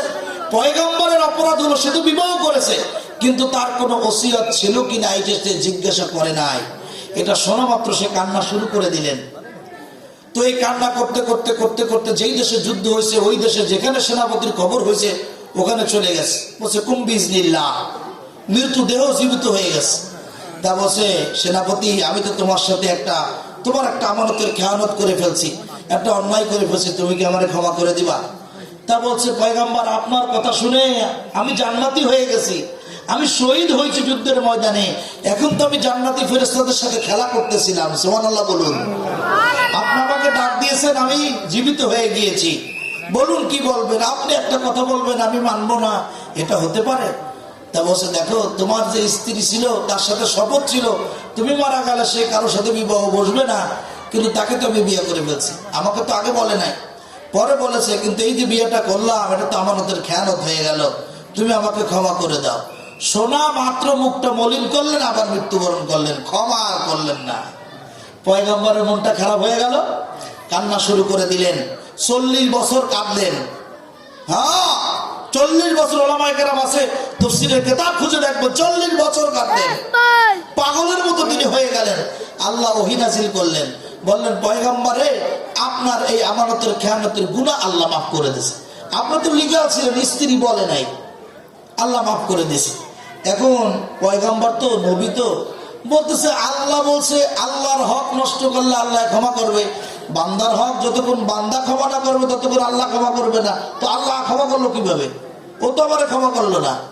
জিবরিল আমিন যখন এই কথা বলছে, আল্লাহ বলছে ঠিক আছে। জিবরিলকে বলতেছে, তুমি যে আল্লাহকে বলো যে আল্লাহ কিভাবে ক্ষমা করছে এই কথা জানতে চাই। জিবরিল চলে গেছে, আর আসে না, কান্না শুরু করে দিয়েছে, না আমার তত্ত্ব দিতে হবে, ক্ষমা করলো কিভাবে? যার হক নষ্ট করলাম সে তো আমাকে ক্ষমা করে নাই, ওই ক্ষমাটা আমার জানতে হবে। আবার 40 বছর, কেউ বলেছেন 10 বছর, কেউ বলেছেন 30 বছর, অনেক রেওয়ায়েত পাওয়া যায়। সর্বনিম্নটা ধরেন আবার 10 বছর কাঁদলেন। তারপরে জিবরিল আমিন এসে বলছে, পয়গম্বর আপনার এত চিন্তিত হওয়ার কারণ নাই, যেহেতু আপনি সরাসরি আমানত খেয়ানতের সাথে জড়িত নয়, তারপরও আপনি ভয় পাচ্ছেন। কিয়ামতের ময়দানে আল্লাহ ওই সেনাপতির দিল এরকম করে দিবে, সে কিয়ামতের ময়দানে উঠেই আপনাকে বলবে, পয়গম্বর আমি আপনাকে ক্ষমা করে দিছি। তা বলছে এইটা মানা যায়, এইটা কি মানা যায়। এবার চিন্তা করো, তুমি যে পরের কত হক নষ্ট করছো, তোমার অবস্থা কি হবে ও চান্দু? তোমার অবস্থা কি হবে? মিথ্যা কথা কই এক চোরের পিছনে ঘুরা, অমুক নেতার চরিত্র ফুলের মতো পবিত্র, আইগিয়ে শোষণ একক তো যত মিথ্যা কথা আছে বলে টলে মানুষের ন্যায় পরায়ণ নামাজি লোকদের ভোটগুলা নিয়ে প্রতারণা করছো। ও যে যত জায়গায় মানুষের সম্পদ আত্মসাৎ করছে, চুরি করছে, ডাকাতি করছে, চোরের ভাগা, ডাকাতির ভাগা, 30 কার্ডের চাউল, বয়স্ক ভাতা, বিধবা ভাতা যত মাইকে খাইছে, এ সব পার্সেন্টেজ তুমি পাইয়ে গেছো চান্দু। তুমি একা যত ইবাদত করো, আল্লাহ দরবারে কৈফিয়ত দিয়া শেষ করতে পারবে? পরের হক নষ্ট করা যাবে? পরের হক নষ্ট করা যাবে? পিতা মাতার সাথে বেয়াদবি করা যাবে? নামাজ ছাড়া যাবে? রোজা ছাড়া যাবে? মিথ্যা কথা বলা যাবে? তুমি যদি এরকম ভাবে শপথ করো, হ্যাঁ বলতে পারো যে হুজুর আপনি যে ওয়াজটা করলেন এটা মানা তো কঠিন, হ্যাঁ এই জন্যই তো তোমাকে জান্নাত দিবে। মানতে কঠিন হবে, এজন্য যে তোমাকে জান্নাত দিবে। খালি খালি জান্নাত দিবে? আল্লাহ রাসূল বলেছেন, দুনিয়া উসিজনুল মুমিনিন ওয়া জান্নাতুল লিল কাফিরিন। দুনিয়া হচ্ছে মুমিনদের জন্য কয়েদখানা, জেলখানা। জেলখানার ভিতর চাইলেই মানুষ কয়েদি চলতে পারে না, ঠিক কি না? ধরেন আপনাদের এলাকার এই যে সুনামধন্য একজন ব্যক্তিকে জেলখানায় ধরে নিয়ে গেছে, এখন উনি যদি বলে এই দুপুরে আমাকে কোরমা খাওয়াবা, হ্যান করবা, ত্যান করবা, ওসি সাহেব আমার পাও টেপতে খাবা, চাইলেই কি হবে? হ্যাঁ বলে চাইলে হবে? কয়েকখানার ভিতরে চাইলেই মুনসাই জিন্দেগি যাপন করা যায় না। আল্লাহ বলছে, ইমানদার দুনিয়ার জিন্দেগিতে এই মিল্কি ও গ্যালাক্সির ভিতরে তুমি চাইলেই মুনসাই জিন্দেগি যাপন করতে পারবে না। তোমার রব আছে আল্লাহ, মুনসাই জিন্দেগি না, রব চাহি জিন্দেগি বানাতে হবে। আর এটা করতে গিয়ে যদি তোমার জীবন চলে যায়, তো জীবন চলে যাবে, তাহলেই নয় তুমি সফল হবে। আওয়াজ করে বলুন সুবহানাল্লাহ। আল্লাহর নবী বিশ্ব নবী রাসূল করিম সাল্লাল্লাহু আলাইহি সাল্লামের একজন জীর্ণশীর্ণ সাহাবী ছিলেন, যিনি নবীর আগে জান্নাতে চলে যাবেন। এই সাহাবীর নাম হলো হযরত বেলাল। কি নাম? সকলের মুখস্থ আজ। এত নিকৃষ্ট কালো চেহারার মানুষ ছিলেন। বিশ্ব নবী বললেন, কিয়ামতের পূর্বে আর আমার বেলালের চেহারার আকৃতির মতো কোন মানুষ দুনিয়ার ভিতরে আসবে না। জবানটা ছিল স্পষ্ট, দাঁতগুলো ছিল এলোমেলো, হাতের আঙ্গুলগুলি ছিল বেঁকা ঝোঁকা, চুলগুলা ছিল উষ্ণ খুষ্প। এই চুলের মাথার চুলের চাইতেও চেহারা ছিল কালো। সুন্দর করে কথা বলতে পারতেন না। হঠাৎ করে কোনো মানুষ দেখলেই ভয় পেয়ে যেত। পরনে শুধু একটা কাপড় পরতেন, গায়ে কোনো কাপড় থাকতো না। হাফসার গোলাম, হাফসার মানুষরা এত ঘৃণা করত। এলাকার মুসলমানি বান্দার আল্লাহর গোলাম হাফসার মানুষরা দেখেই বলতো, তোমার মতো একজন নিকৃষ্ট মানুষের সাথে আমার দেখা হয়েছে না, কপালটা পুড়ে গেল, সারাদিন আর আমার ভালো কাটবে না। এত করে তাকে নিকৃষ্ট ভাবতো। এই মানুষটা তিনি শপথ করলেন দৃঢ়ভাবে, সুম্মাস্তাকামু, ইস্তেকামতের সাথে আল্লাহর দ্বীনের উপরে থাকবে। এ কথা বলা মাত্র যখনই আমল শুরু করে দিলেন, হাফসার বেঈমানেরা তার উপরে নির্যাতনের স্টিম রোলার চালানো শুরু করে দিল। উত্তপ্ত আগুন, আগুনের কয়লা, তার উপরে জ্যান্ত মানুষটাকে শোয়া টানতেন। বুকের উপরে 2 ঘন্টা, 6 ঘন্টা, 8 ঘন্টা আগুনের ভিতরে পাথর জানি। পাথর যখন আগুনের কালার হয়ে যেত, বুকের উপরে বড় বড় ওরকম পাথরের চাপা দিতেন।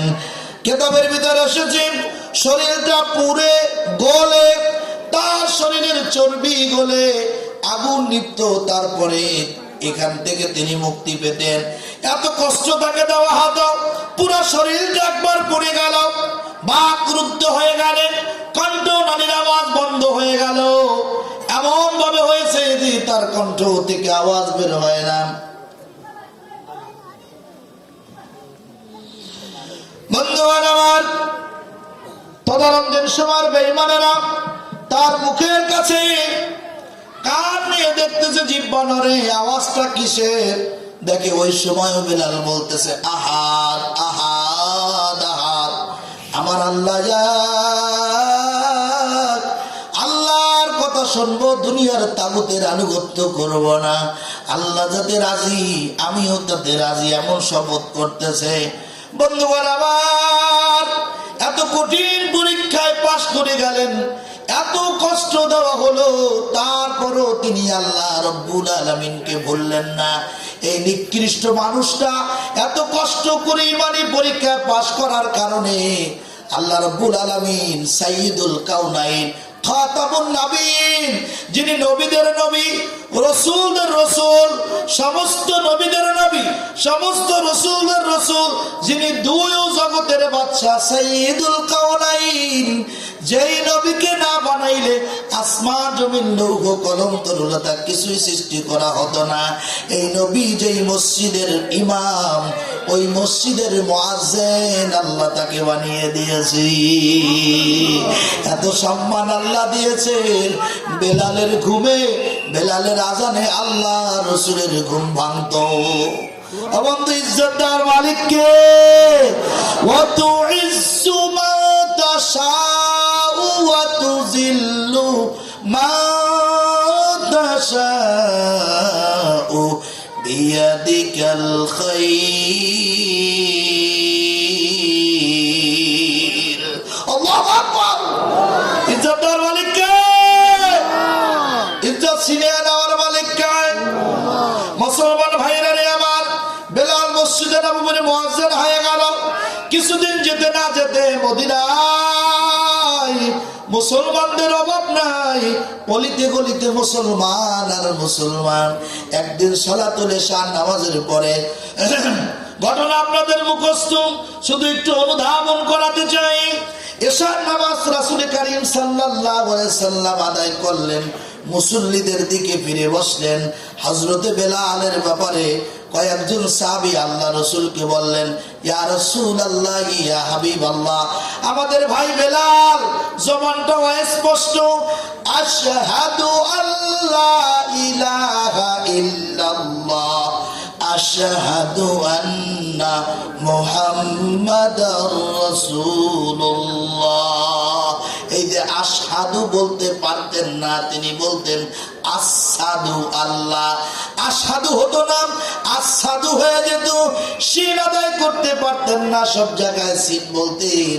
আল্লাহ নবীকে সাহাবায়ে কেরাম বললেন, ইয়া রাসূলুল্লাহ, ইয়া হাবিবাল্লাহ, মুসলমানদের দল বেড়ে গেছে, এখন সুররিত কণ্ঠে আযান দেওয়ার মতো মুয়াজ্জিনের অভাব নাই। ও আল্লাহর নবী, আপনি যদি একজন সুররিত কণ্ঠের মুয়াজ্জিন নিযুক্ত করতেন, আর সে যদি মসজিদে নববীর মিনার থেকে আযান দিত, আযানটা পুরা মদিনার অলিতে গলিতে পৌঁছে যেত, আমরা সুররিত কণ্ঠে আযান শুনে সকলের ঘুম ভেঙে যেত, সবাই মসজিদে চলে আসতাম, ইয়া রাসূলুল্লাহ, আমাদের দিলটা ভরে যেত। আল্লাহ নবী বললেন, ঠিক আছে, তোমরা কাকে বানাতে চাও? একজন সাহাবীর নাম প্রস্তাব করলে বিশ্ব নবী তাকে মুয়াজ্জিন বানিয়ে দিলেন। আল্লাহ নবী বললেন, বেলাল, তুমি আগামীকাল ফজর থেকে আর আযান দিবে না। আর নতুন মুয়াজ্জিনকে বললে, আগামীকাল ফজর থেকে তুমি নতুন মুয়াজ্জিন আযান দিবা মসজিদের মাইকে। বন্ধুগণ আমার, সবাই বাড়িতে চলে গেলেন, কিন্তু হযরতে বেলাল আর যায় না। মসজিদে নববীর এক কোণে বসে চোখের পানি ছেড়ে দিয়া সিজদায় পড়ে গেলেন, বললেন, আল্লাহ, চেহারাটা বড় কুৎসিত, কোনো সুনাম নাই। রব্বুল আলামিন জবানটা স্পষ্ট, মুখের ভিতরে দাঁতগুলি এলোমেলো, আঙ্গুলগুলি বেঁকা ঝোঁকা, কোনো কোনো সৌন্দর্য নাই, বংশ পরিচয় নাই, টাকা নাই, পয়সা নাই, সয় নাই, সম্পদ নাই রব্বুল আলামিন, তারপর নিকৃষ্ট মানুষটাকে তুমি ইজ্জত বাড়ায় দিলা, তুমি তোমার ইজ্জতের আসনে বসাইলা। কোন অপরাধের কারণে তুমি আমাকে ওখান থেকে দূরে সরাইয়া দিয়েছো গো মালিক? তোমার কাছে জানতে চাই, যতক্ষণ পর্যন্ত তুমি আমার মতো গোলামের জন্য হুকুমের পরিবর্তন না করবে, নতুন কোন ঘোষণা না দিবে, আমি বেলাল প্রতিশ্রুতি দিলাম এই জমিন থেকে আমি ততক্ষণ মাথা আর উঠাবো না। বন্ধুগণ আমার, ফজরের আযানের রক্ত হলো, নূতন সুরভিত কণ্ঠের মুয়াজ্জিন সাহেব এসে মসজিদে নববীর মিনারে এসে আযান ফুৎকার করে দিলেন। আল্লাহর নবীর ওই দিন সিরিয়াল অনুযায়ী পালাক্রমে রাত যাপনের সিরিয়াল আসলো। হযরতে আম্মা জান আয়েশা সিদ্দিকা রাদিয়াল্লাহু তাআলা আনহার ঘরে তিনি রাত যাপন করলেন ফজরের নামাজের ইবাদত করার জন্য। তাহাজ্জুদ শেষ করে, সুন্নাত শেষ করে মসজিদে নববীর জায়নামাজে এসে হাজির হয়ে গেলেন। অপেক্ষা করতেছে সুবহে সাদেক হবে, আলোক উজ্জ্বল দিবসের পূর্বাভাস আসবে, সুবহে তালেহ। এই সময় অপেক্ষা করতেছিলেন। সুবহে সাদেকের পূর্বের সময়টাকে সুবহে তালেহ বলা হয়। সুবহে তালেহ অপেক্ষা শুরু করলেন। সুবহে সাদেকের 2 মিনিট, 5 মিনিট, 10 মিনিট, আধা ঘন্টা, ঘন্টা পার হয়ে গেল। দীর্ঘক্ষণ অপেক্ষা করতেছে, সুবহে সাদেক হচ্ছে না। আল্লাহর নবী চিন্তায় পড়ে গেলেন। হঠাৎ করে জিবরিল আলাইহিস সালাতু ওয়াস সালাম এসে আল্লাহর নবীকে সালাম দিলেন। আসসালাতু ওয়াসসালামু আলাইকা ইয়া রাসূলুল্লাহ, আসসালাতু ওয়াসসালামু আলাইকা ইয়া হাবিবাল্লাহ। ওগো আল্লাহর নবী, আজকে কি মসজিদে নববীর মিনার হতে ফজরের আযান হবে না? আল্লাহর নবী বললেন, কেন ভাই জিবরাইল?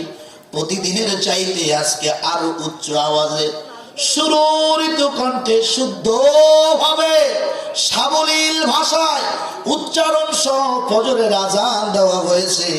হযরত জিবরিল আমিন বললেন, ইয়া রাসূলুল্লাহ, আমি 7 আসমানের উপরে অবস্থান করতেছিলাম। সপ্ত আসমান ভেদ করে ষষ্ঠ, ষষ্ঠ ভেদ করে পঞ্চম, তারপরে চতুর্থ, এরপরে দ্বিতীয়, তারপরে দ্বিতীয়, এরপরে প্রথম আসমান ভেদ করে জমিনে মসজিদে নববীতে অবতরণ করছি।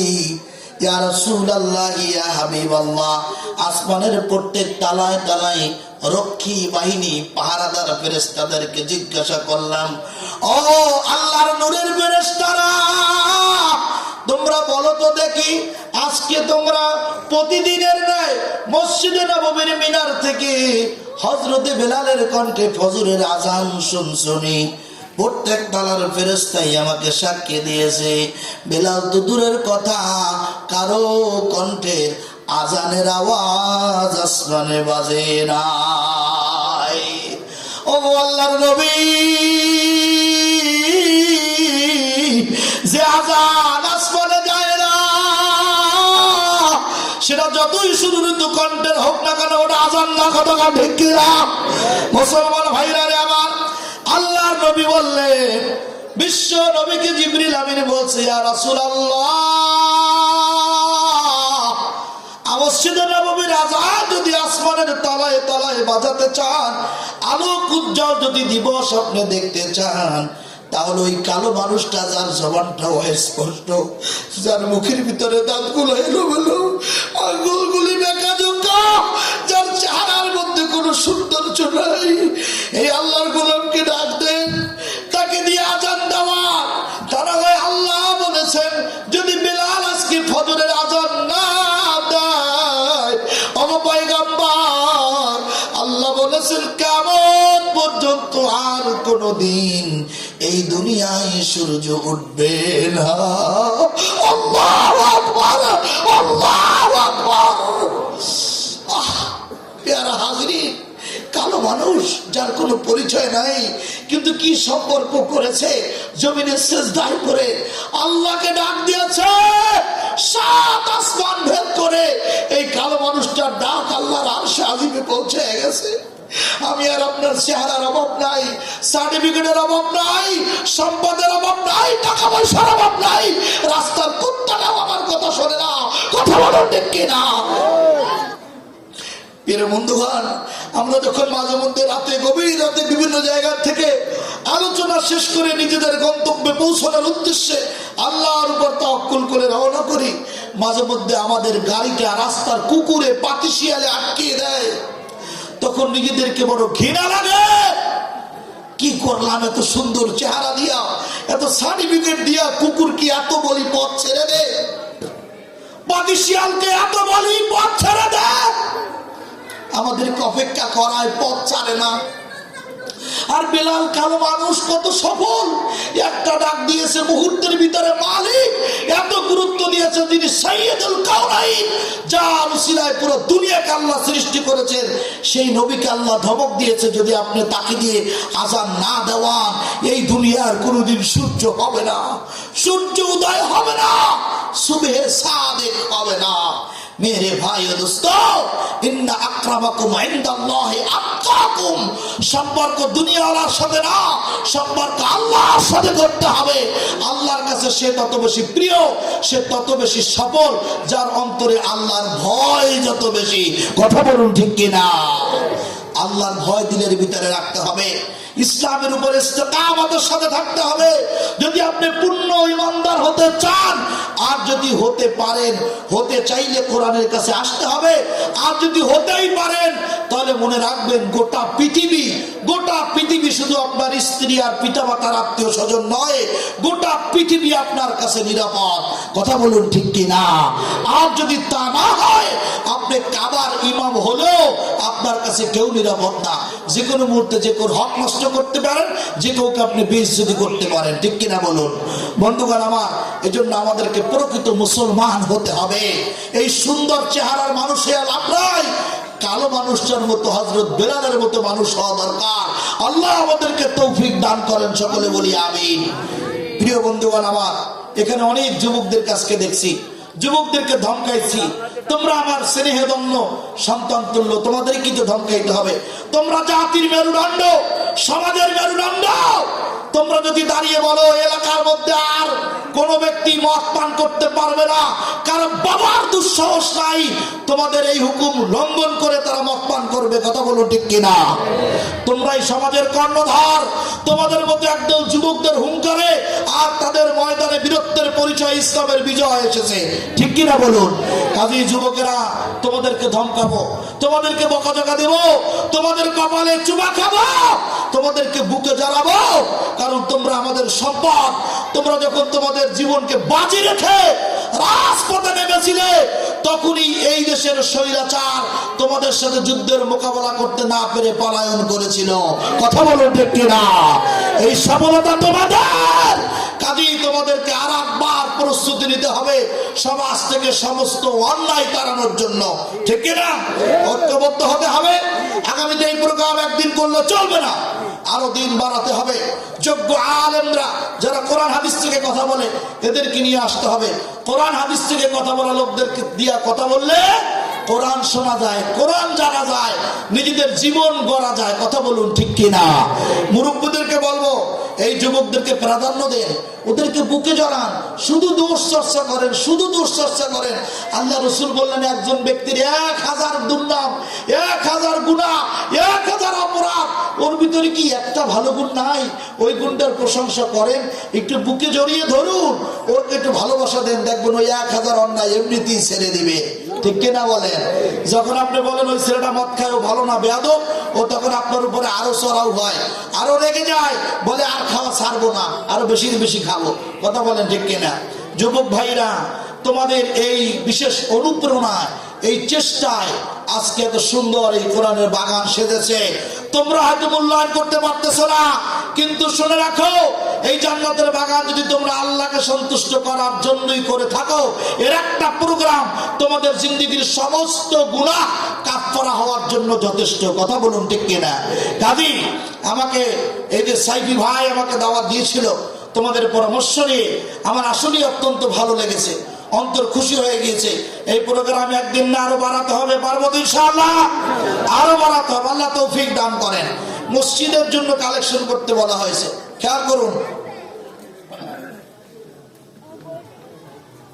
রাত বেশি হয়ে গিয়েছে, বেশি রাত করলে অনেকের ফজরের নামাজ ছুটে যাবে। তো সারা রাত ওয়াজ করার পরে ফজরের নামাজ না পড়লে ওয়াজের কোনো মূল্য আছে? বাচ্চা হারুনুর রশিদ সে নিয়ত করছে আমি একা একটা মসজিদ বানাবো। কি করবে বলেন? বলেন, একা একটা মসজিদ বানাবে নিজস্ব অর্থায়নে। দামি দামি পাথর দিয়ে মসজিদ নির্মাণের কাজ শুরু করলেন। মসজিদ বানানো কমপ্লিট, উদ্বোধন হয়ে গেল, লোকেরা নামাজ শুরু করছে। এই শুনতেছেন আপনারা? এই যুবকের আমার সাথে আছো? মসজিদ বানানো শেষ, উদ্বোধন হয়ে গেছে, নামাজ শুরু করছে। বাদশা দেখে খুব খুশি, নিজের অর্থতে একটা মসজিদ হয়েছে। উনি এই দৃশ্য দেখে খুশিতে রাজপ্রাসাদে গেছে, আজকে একটু আরামের স্বস্তির নিঃশ্বাস ছেড়ে আরামের ঘুম ঘুমাবে। রাজপ্রাসাদে প্রবেশ করে তিনি ঘুম পড়লেন। ঘুমের ভিতরে হঠাৎ স্বপ্ন হয়ে গেল। স্বপ্ন দেখতেছে যে তিনি মারা গেছেন, জান্নাতে চলে গেছেন। জান্নাতি ফেরেশতারা বলতেছে, ও বাদশা হারুনুর রশিদ, চলো, দুনিয়াতে তুমি একটা মসজিদ বানাইছিলে, আল্লাহ তোমার জন্য জান্নাতে বালাখানা তৈরি করছে। সুবহানাল্লাহ বলেন। তো তুমি চলো, সেই বালাখানায় যাবে। তো বালাখানায় গেছে। তুমি বালাখানায় যাবো না? বলে অবশ্যই যাবো। তো বালাখানায় হাজির হয়ে গেছে। জানালার ফাঁকা দিয়ে তাকায় দেখে ঠিক সেম ওরকম বালাখানার মতো ওর গা ঘেঁষা আর একটা সুন্দর একটা বালাখানা তৈরি, মণিমুক্ত দিয়ে সাজানো, স্বর্ণরূপ্য দিয়ে ইট দিয়ে খচিত সুন্দর বালাখানা। এটা দেখে তিনি বললেন আমি ওইটায় যাব। ফেরেশতারা বলছে না, খবরদার, ওটার ভিতরে যাওয়া যাবে না। ওটার ভিতরে কি যাওয়া যাবে না? কারণ কি? বলে কারণ হচ্ছে দুনিয়ায় তুমি মসজিদ বানাইছো একটা, আল্লাহ তোমার জন্য দুনিয়ার একটা মসজিদের বিনিময়ে জান্নাতের ভিতরে একটা বালাখানা বানাই দিয়েছে, তুমি এইটার ভিতরে থাকবা। ওইটা তো আরেকজনের, ওটা তো তোমার না। তা বলছে ওইটা কার? ওইটা আমার জানা দরকার।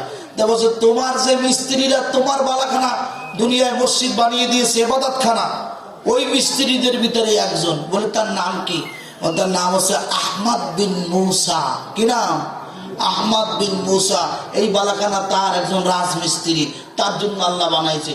হারুনুর রশিদ বলতেছে আল্লাহু আকবার, একজন রাজমিস্ত্রির জন্য এত বড় প্রাসাদ, এই আল্লাহু আকবার, একজন রাজমিস্ত্রির জন্য এত বড় প্রাসাদ। এই বলে আফসোস করতে গিয়ে ঘুমে গিয়েছে। উঠে দেখে যে দুনিয়ার বালাখানায় শুয়ে শুয়ে স্বপ্ন দেখছে। ঘুম তো শেষ, সকাল পর্যন্ত অপেক্ষায়। কখন সকাল হবে? আহমদ বিন মুসারে খুঁজে বের করবে।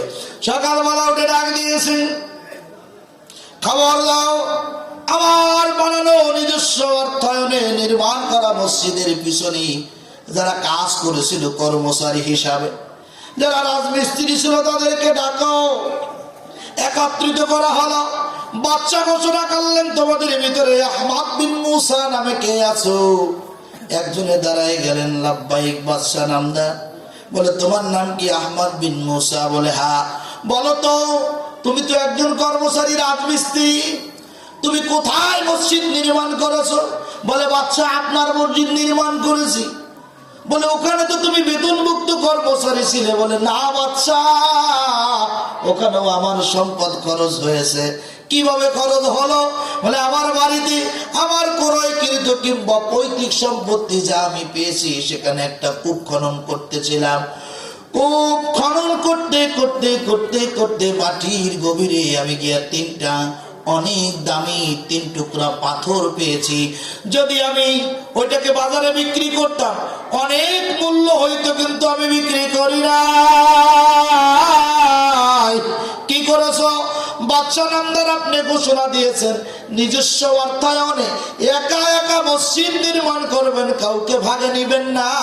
আমার তো মনে চাই গরিব মানুষ, টাকা নাই, নিজে একটা মসজিদ বানাবো, সে অর্থ আমার কাছে নাই।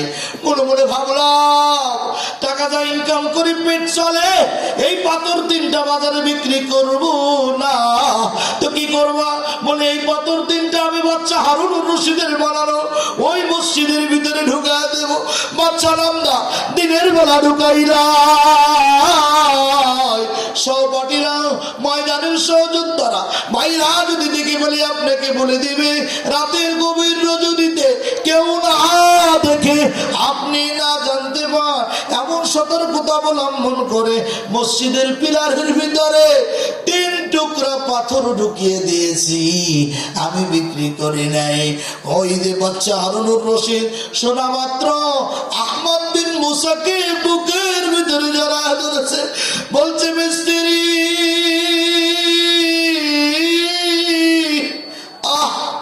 তুই এমন বালাখানা পাইছো 3 টুকরা পাথরের বিনিময়। প্রথম হইল দুনিয়ার মসজিদে শরীক হওয়ার কারণে আল্লাহ তোর গুনাহ মাফ করে দিয়ে জান্নাতি ঘোষণা করছে। শুধু জান্নাতি নয়, আল্লাহ রাব্বুল আলামিন জান্নাতের মধ্যে শ্রেষ্ঠ একটা বালাখানা তৈরি করেছে, যা আজকে স্বপ্নের ভিতরে আমি বাচ্চা হারুনুর রশিদ আমি নিজ চোখে দেখেছি। নারে তাকবীর। বন্ধুগণ আমার, তাহলে আমরা তো এক একজন এক একটা মসজিদ বানাইতে পারি না, পারিনি? কথা বলেন, পারি? একা একা মসজিদ বানাইতে পারি না। যদি পারতাম তো সুলাইমান হয়ে যেতাম। সুলাইমান আলাইহিস সালাতু ওয়াস সালাম একা একা মসজিদ বানাইছে।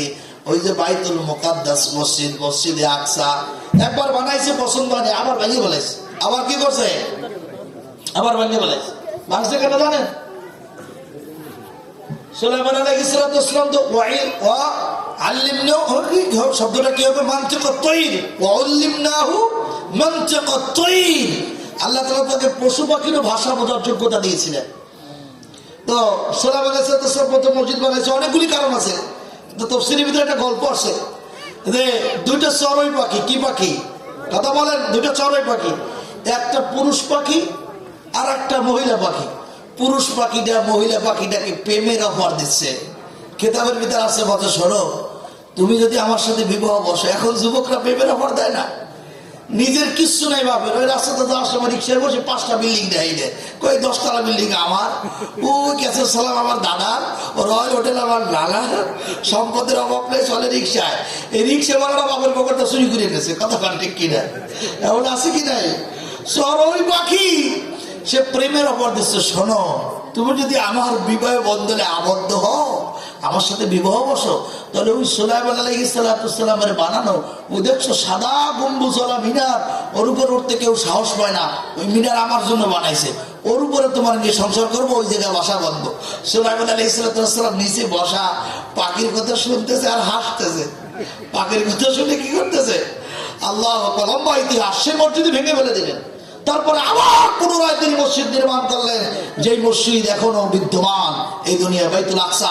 লম্বা ইতিহাস, ওই দিকে যাবো না, রাত পার হয়ে যাবে। যাই হোক, আসুন।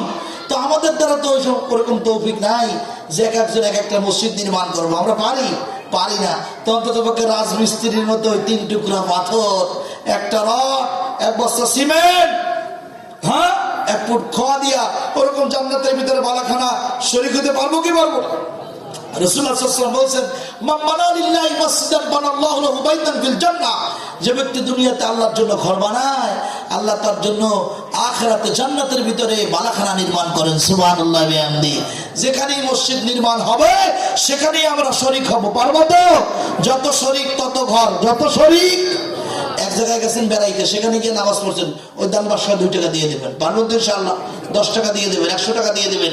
এক জায়গায় গেছেন, সফরে যাচ্ছেন, প্রতিমধ্যে গাড়ি দাঁড়াইছেন, আমাদের রক্ত হয়ে গেল, এক মসজিদে নামাজ পড়তে ঢুকছেন, 2 টাকা দিয়ে দিলেন, ওই মসজিদ আপনার জন্য সাক্ষী হয়ে যাবে। আল্লাহু আকবার। মসজিদ পাইছেন, 2 রাকাত নামাজ পড়েন। জমিন পাইছেন পরিষ্কার, 2 রাকাত নামাজ পড়েন। সেজদা দেন, কিচ্ছু করার সময় নাই, ওই জমিনে দাঁড়িয়ে বলেন আলহামদুলিল্লাহ, আল্লাহু আকবার। একটু নেকামল করেন, কাউকে একটা সালাম দেন, এই জমিন আপনার জন্য কিয়ামতের ময়দানে সাক্ষী হয়ে যাবে। পারবো ইনশাআল্লাহ? ইনশাআল্লাহ। আল্লাহ কবুল করুন বলি আমিন। মসজিদ নির্মাণে কি লাগবে? কি বলছিল জানি? কি এস্টিমেট? ইট লাগবে পুরাতন ইট 14,000, আর ধুলো বালু লাগবে 14,000 ফুট, কুষ্টিয়ার বালু লাগবে 3,000 ফিট, সিমেন্ট লাগবে 50 বস্তা, মিস্ত্রি খরচ লাগবে আনুমানিক 50,000 টাকা। ও ভাই, হ্যাঁ, এই ঈদগাহ করার জন্য মাশাআল্লাহ জানাজা হবে, ঈদগাহ হবে, মাহফিলে আরো বরকতপূর্ণ। কথা কান ঠিক কিনা? প্রিয় ভাইরা আমার, এমন কোন আল্লাহর গোলাম আছে, এমন কোন আল্লাহর গোলাম আছে যে একা একটা মসজিদ বানাইতে চায় কিন্তু পারে না? আজকে 14,000 ইট দিয়ে দিবে? কেউ আছেন? কথা কয় না। আছেন কেউ? 14,000 ইট। আলহামদুলিল্লাহ বলেন, 14,000 ইট মানে হয়ে গেছে। আলহামদুলিল্লাহ বলেন, শুকরিয়া, আল্লাহ কবুল করুন, জোরে বলি আমিন। প্রিয় ভাইরা আমার, 50 বস্তা সিমেন্ট, 50 বস্তা সিমেন্ট। এই একটু আগে এক জায়গায় কালেকশন করলাম, বললাম যুবক তোরা যারা বিড়ি খাও, ওর 100 জনে 100 প্যাকেট বিড়ির টাকা দিয়ে দে, 100 বস্তা সিমেন্টের টাকা দিয়ে দিয়েছে ওরা। হুজুর আর বিড়ি খাবো না, কি করবে না? 100 বস্তা সিমেন্টের টাকা এক যুবকরা দিয়ে দিয়েছে। কেউ 5 বস্তা, কেউ 2 বস্তা, সর্বনিম্ন 1 বস্তা দিয়ে 100 বস্তা সিমেন্ট, 400 কেজি রড, এরপরে আপনার 400 ফুট বালু, এরকম আরো কি কি মোটামুটি ভাবে আমরা ক্লিয়ার আটা দিচ্ছি। প্রিয় বন্ধুগণ আমার, যুবকেরা কই 50 বস্তা সিমেন্ট, ওদের কাছে অর্ধেক কম, 2-3 জনে দিয়ে দিলে হয়ে যায়। 10 বস্তা দেওয়ার মধ্যে কেউ আছে? আলহামদুলিল্লাহ। আপনি তার একটু বেশি পারেন না? এই মসজিদের সেক্রেটারি সাহেব, আল্লাহ তার দান কবুল করেন, জোরে বলি আমিন। আব্বা আপনি তোমার বাপের বসে একটু বাড়াই দেবেন, হ্যাঁ দেবেন, হ্যাঁ শেষ পর্যন্ত তাই না? 15 বস্তা আমি তো অনেক অনেক আছে। শুক্রিয়া, 15 বস্তার কথা বলছি। আলহামদুলিল্লাহ বলেন, আল্লাহ তার দান কবুল করেন, জোরে বলি আমিন। দানকারীকে আল্লাহ নবী 5টা পুরস্কারের কথা ঘোষণা করেছেন। নাম্বার 1, যে ব্যক্তি দান করে তার হায়াত বেড়ে যায়। আজকে মরতে চাও করে রাত দাও, কি কেউ মরতে চায়? ওই লোক আর দেয় না, বুঝি আর দেয় আর একজন, তুই মরবি, মরবে না। কেউ মরতে চায়? আল্লাহ রসুল বলছে তো বাঁচতে চাও, দান করো। দান করলে হায়াত বেড়ে যায়। দান করলে কি হয়? দান করলে হায়াত বেড়ে যায়। আল্লাহ নবী বলেছেন যে দান করে তার রিজিক বেড়ে যায়, বুখারীর বর্ণনা। বিশ্ব নবী বলেছেন যে দান করে তার বালা মুসিবত দূর হয়ে যায়। আল্লাহ নবী বলেছেন যে দান করে তার কবরের আযাব বন্ধ হয়ে যায়। 5 নম্বর হলো বিশ্ব নবী বলেছেন যে দান করে আল্লাহ তার উপরে তার গোসাকে উঠায় আনেন, মালিক রাজি খুশি হয়ে যায়। আল্লাহ তোমার যে গোলাম 15 বস্তা সিমেন্ট দান করলো, আল্লাহ তার উপরে তুমি রাজি খুশি হয়ে যাও। আপনারাও জোরে বলুন আমিন, আর জোরে সকলে বলুন আমিন। আর এক ভাই 10 বস্তা সিমেন্ট কে দিবেন? 10 বস্তা সিমেন্ট। বন্ধুগণ, এই মাঠ কিয়ামত পর্যন্ত তোমার জন্য যত নেকামল হবে, সব নেকামলের সব ফ্ল্যাক্সিলোড হতে থাকবে। জুমার কাতার দাঁড়াবে, ঈদের কাতার দাঁড়াবে, জানাজার কাতার দাঁড়াবে, মাহফিল হবে। যত লোক কদম ফেলবে, সব লোক কদমের নেকি আল্লাহ রব্বুল আলামিন তোমার আমলনামায় ফ্ল্যাক্সিলোড করতে থাকবে। 10 বস্তা সিমেন্ট কে আছো? 10 বস্তা সিমেন্ট মাত্র 5,000 টাকা। এলাকার ভাইরা, কত বড় বড় বিল্ডিং। মরহুম আত্তাবুদ্দিন আহমদের নামে 10 বস্তা সিমেন্ট দান করেছে। আল্লাহ এই মৃত্যু ব্যক্তির নামে যে দান করলো, তার নেক হায়াত তুমি বাড়াইয়া দাও, জোরে বলুন আমিন। যার জন্য দান করা হয়েছে, আল্লাহ তার কবরটা তুমি রওজাতুম মিন রিয়াজিল জান্নাত টুকরা বানাইয়া দাও। আপনারা জোরে বলুন আমিন। আরো 25 বস্তা। আর এক ভাইকে দেখতে চাই 10 বস্তা সিমেন্ট। আল্লাহর গোলামেরা, কি হবে? কোথায় রাখবা টাকা? তুমি থাকবা দুনিয়ায়, টাকার উপরে তোমার জন্ম দেওয়া সন্তানেরা মাস্তি করবে, তোমার খোঁজ নেবে না। কত বাবা, কত মা দুনিয়া ছেড়ে চলে গেল, বছরের পর বছর হয়ে যায়, সন্তানেরা একটু দোয়া করার সময় পায় না, ব্যস্ততা। তুমি একদিন চলে যাবা, তোমারও খবর রাখবে না। সময় থাকতে সময়কে কাজে লাগাও, সুযোগ থাকতে সুযোগের সৎ ব্যবহার করো। অর্থ আল্লাহ দেওয়া অর্থ আল্লাহর রাস্তায় খরচ করে দাও। ওয়া আনফিকু মিম্মা রাযাকনাকুম মিন ক্বাবলি আইয়াতিয়া আহাদাকুমুল মাউত। আল্লাহ বলছে আমার দেওয়া সম্পদ 22 থাকতে খরচ কর, মরার আগে খরচ কর। তার মানে আফসোস করে বলবি ফায়াকুলা রাব্বি লাউলা আখারতানি ইলা আজালিন করিম। আয় রব, আয় মালিক, কেন আর হায়াত বাড়াইয়া দিলে না? দিলি তো 5 টাকা ওয়াকুম মিনাস সালিহিন। ঈদগাহ 14,000 ইট একা দিয়ে দিতাম, আর যত ভালো কাজ সব করতাম। আল্লাহ এখন হাজলামি জায়গা সরে দাও না, 50 বছর বই দাও না একখানি তো, আর এখন সব দিয়ে দেবা। কাজী প্রিয় বন্ধুগণ আমার, সময় এসেছে, 25 বস্তা সিমেন্ট বাকি। কে আছে ভাই 10 বস্তা দেওয়ার মতো? আমি 2 বস্তা চাইছি, মিলন ভাই জরিবেন আরো 3 বস্তা বললো কেন? 10 বস্তার আর কেউ নাই? আলহামদুলিল্লাহ, এই যে আল্লাহর ওলি 10 বস্তা দেবে, আল্লাহ কবুল করেন বলি আমিন। 10 বস্তা নাই? রিপন ভাই 5 বস্তা, রিপন ভাই 5 বস্তা, মিলন ভাই 5 বস্তা, আর কি ভাই জানি ফেরদাউস ভাই 5 বস্তা। হ্যাঁ ফেরদাউস ভাই, ফেরদাউস ভাই কই? 2 বস্তা। ফেরদাউস ভাই 5 বস্তা, হুজুরে 3 বস্তা কমাইতেছে কয়। কামরুল সাহেব 5 বস্তা আর 5 বস্তা বাকি। ও ভাই আল্লাহর গোলামেরা, আল্লাহর গোলামেরা, 5 বস্তা সিমেন্ট বাকি আছে। ভাই কে আসো? আল্লাহ তাআলা দেখতেছে, ফেরেশতারা দেখতেছে, 5 বস্তা সিমেন্ট। এই কে আছো? হ্যাঁ কি কয়? ফেরদাউস ভাই 5 বস্তা, আল্লাহ কবুল করে। তা 25 হয়েছে, 50 হয়েছে। মিলন ভাই 5 বস্তা, তার 3 বছর 15। হ্যাঁ কি হবে না, থুকা ভুলেই গেছে, 10 বস্তা কম। আর কেউ নাই? এই যে আল্লাহর ওলি কয় বস্তা আব্বা? 5 বস্তা। আল্লাহ কবুল করেন বলি আমিন। পিতা মাতার জীবনের গুনাহ মাফ করে দেন, জোরে বলুন আমিন। এই আপনারা তো বেশ কৃপণ, টাকা ওদের না আমিনও কর না, কি ব্যাপার? যে দান করলো আল্লাহ তার হায়াত বাড়ায় দেন, সকলে বলুন আমিন। যে দান করেছে আল্লাহ তার জীবনের গুনাহগুলি মাফ করে দেন, জোরে বলি আমিন।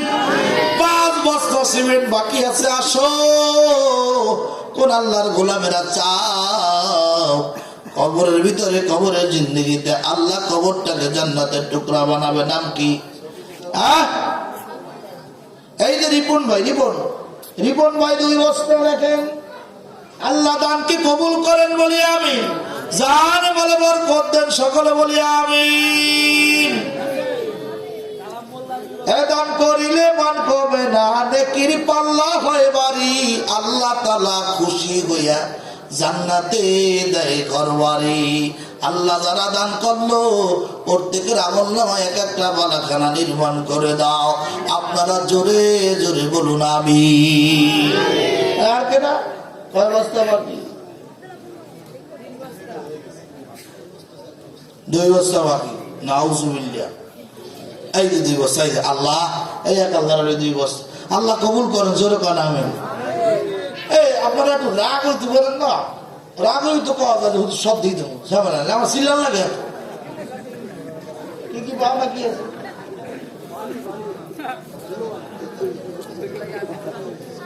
মা বোনরাও দিচ্ছে, এই এলাকার মহিলারাও দান করে।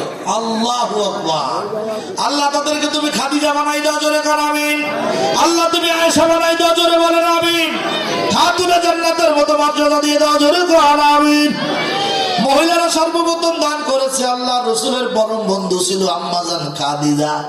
মৃত্যুর শেষ দিন পর্যন্ত চোখের পানি ফেলাইয়া আল্লাহর নবী খাদিজার জন্য কান্না করেছে। আল্লাহ আমাদের ঘরের স্ত্রী, আমাদের কন্যা সন্তান, আমাদের মা খালারা, আমাদের বোনেরা সকলের আদর্শ আম্মাজান খাদিজার মতো বানায় দেন, সকলে বলি আমিন। ভাইরা বাবাজিরা, আর কি বাকি? কুষ্টিয়ার বালু, খুলনায় করি বাস, কুষ্টিয়া যাবে বালিয়াতে, কি ঝামেলা। কত? 3000 ফিট কুষ্টিয়ার বালু। 1000-এর দাম কত?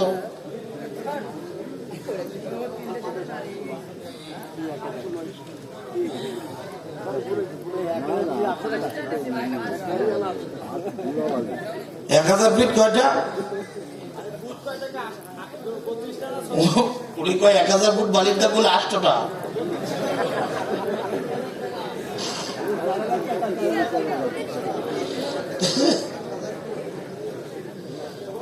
এক 1000 ফিট 32,000 টাকা, মানে 32 টাকা ফিট। মাশাআল্লাহ মাশাআল্লাহ। 50 বস্তা সিমেন্ট এই কালেকশন করতে আমার মাজার আর ক্ষয় হয়ে গেছে। আর আমার কিন্তু চাইতে গেছে আমার কোনো দোষ না, কালকে দেখা হলে যে সালাম দেবো না হলে কিন্তু খবর আছে যে হুজুর দেওয়া হবে যে খালিটা আসায়, ওসব হবে না, এই ছোট চিনে বলা হবে না, হবে এই 3000 ফিট বালু এইটা আমার মা বোনেরা দিয়ে দেবে ইনশাআল্লাহ, ঠিক কিনা বলেন। আর আমরা এখানে দেব হলো এখন দেব হলো এখানে 14,000 ফিট ধুলাবালু আছে আর 50,000 টাকা মিস্ত্রি খরচ আছে, এইটা আমরা দেব। আর 3,000 ফিট বালু 32,000 টাকা এই মা বোনেরা ওখানটা দিয়ে দেবে ইনশাআল্লাহ। আপনারা দোয়া করেন, সকলে বলেন আমিন। কি 1000 ফুট 32, 3,000 তাহলে 3 3 90, 3 2 6 96, এই 1000 ফুট দিক না রাগে একই দেবেন, কেমন খিচুড়ি নিব না, তোর খিচুড়ি এতটা হাতা লাগবে। 1000 ফিট বালি মা বোনেরা টাকা দিয়ে দেবে ইনশাআল্লাহ, ঠিক কিনা বলেন। আমার মায়েরা আল্লাহ তাদের দান করা সহজ করে দেন। মা বোনেরা 1000 ফুট বালি চাইছে, মা তোমার পেটের একটা সন্তান আমি আবুল হাসান, কোরআন শরীফ সামনে নিয়ে তোমার জন্য দোয়া করবো মা। কত টাকা গোছানো আছে, জামাইয়ের দেওয়া, স্বামীর দেওয়া, বাপের দেওয়া, ভাইয়ের দেওয়া, হাদিয়া গোষ্ঠী একটু আল্লাহর ঘর নির্মাণের জন্য। এখানে তোমার জানাজা হবে, ঈদের নামাজ পড়বে মানুষ, জুমার কাতার হবে, তোমার জন্য দোয়া করবে মা। তুমি থাকবা কবরে, নাকি জমা হইতে থাকবে, কবরটা আল্লাহ তাআলা জান্নাতের টুকরা বানায় দিবে। মা বোনদের ভিতরে পরামর্শ করে একজনের নামটা লেখান আর আমাদেরকে জানায় দেন। 50,000 টাকা মিস্ত্রি বিল, 14,000 ফুট ধুলাবালু। 14,000 ফুট ধুলাবালুর দাম কত?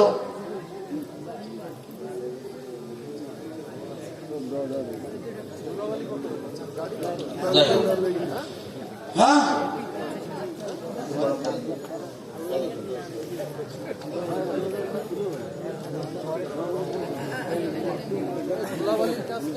এই যুবক ভাইরা, এরপরে তোমরা মাহফিল করলে শীতকালে এই 2-5টা আটকাই দেবো, এই ঠান্ডায় গলাটা বসে যায়, বুঝছো, এই ফাঁকটা আটকাই দিবা, এই ফাঁকাটা আটকে তাহলে ঠান্ডা লাগবে না।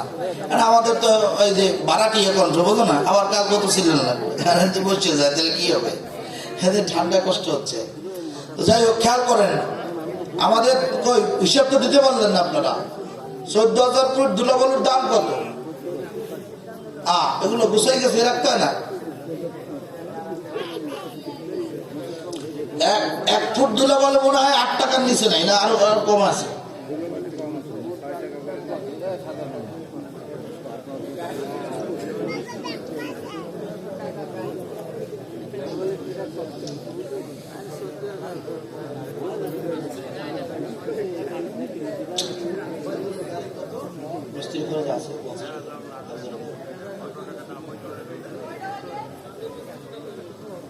খালি 3,000 ফিট ধুলাবালু হলে হয়ে যায় 50,000 হয়ে গেছে, আলহামদুলিল্লাহ কর। এখন এই 14,000 ফুট ধুলাবালু একটু বলেন তাড়াতাড়ি কয় টাকা দাম, কি চাবো? 30,000?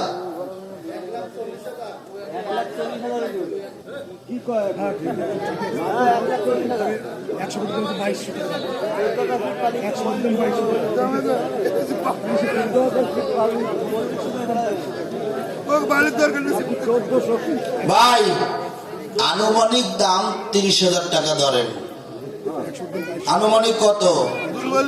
এই 30,000 টাকা 1 লাখ।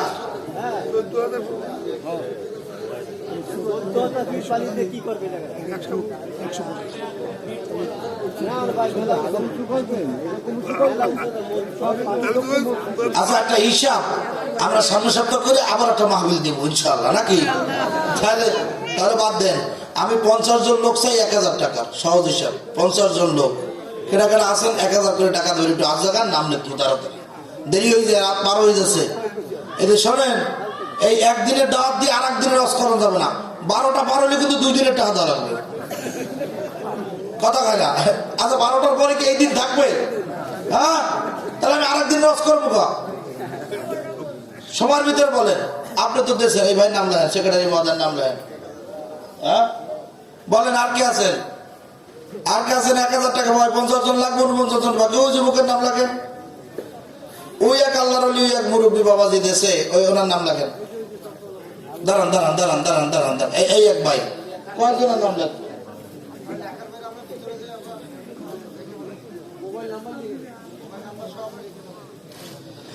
আল্লাহ প্রত্যেকের দান কবুল করুন, জোরে বলেন আমিন। এই ভাইয়ের নাম কি? ফারুক ভাই 1000 টাকা দান করেছে, আল্লাহ তার দান কবুল করেন, জোরে বলেন আমিন। ভাই আপনি নাম লেখেন, ভাই নাম লেখেন। আয়ুব কাকা 1000 টাকা নগদ।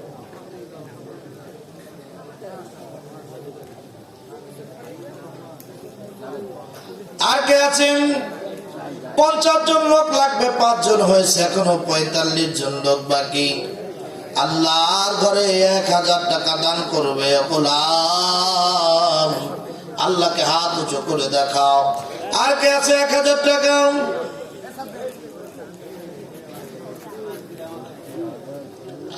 আলহাজ কেরামত আলী সাহেব 1000 টাকা দান করেছেন, আল্লাহ দান কবুল করেন, জীবনের গুণাগুলি মাফ করে দেন, আল্লাহ নেক আমলের মধ্যে বারাকা দান করুন, সকলে বলুন আমিন।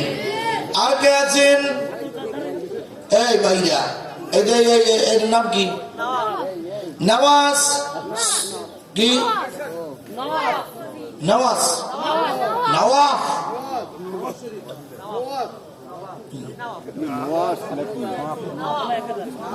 নাম যা হয় হোক, আল্লাহ তুমি দান কবুল করো। এমন নাম রাখছে কাজে নাম লইতে কষ্ট হয়।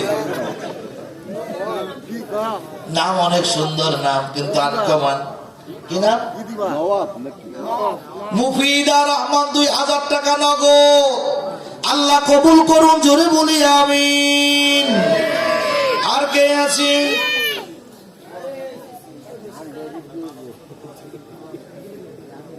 আল্লাহ তার পিতা মাতার জীবনের গুণাগুলি মাফ করে দেন, কবরটা জান্নাতের টুকরা বানায় দেন, আপনারা বলেন আমিন।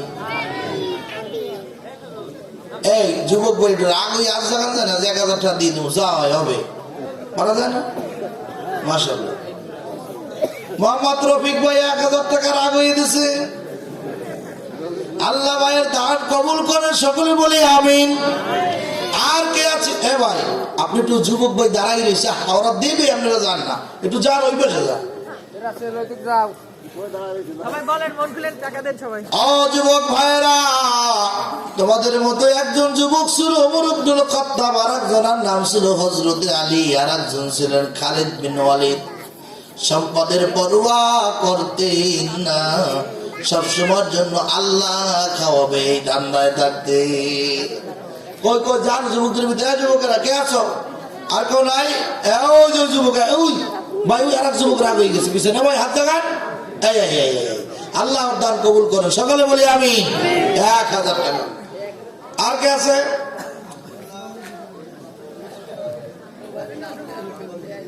আলহামদুলিল্লাহ, আব্দুল্লাহ ওর আব্বা বলে দিয়েছেন 2000 টাকা দান করেছেন, আল্লাহ এই ছোট্ট সন্তানটাকে খালিদ বিন ওয়ালিদ বানায় দেন, আপনারা বলুন আমিন। আর কে আছে? আর কে আছে? ও বন্ধুগণ আমার, এখনো কিন্তু 50,000 টাকা হয় নাই, এই টাকা কিন্তু লাগবেই। আল্লাহু আকবার। বাবাজি নাম কি?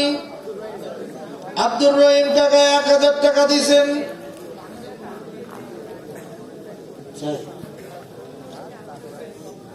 আব্দুর রহিম কাকা 1000 টাকা দান করলেন, আল্লাহ তার দিলের মনের মধ্যে যত নেক আশা আছে তামাম আশাগুলো পূর্ণ করে দেন, সকলে বলুন আমিন।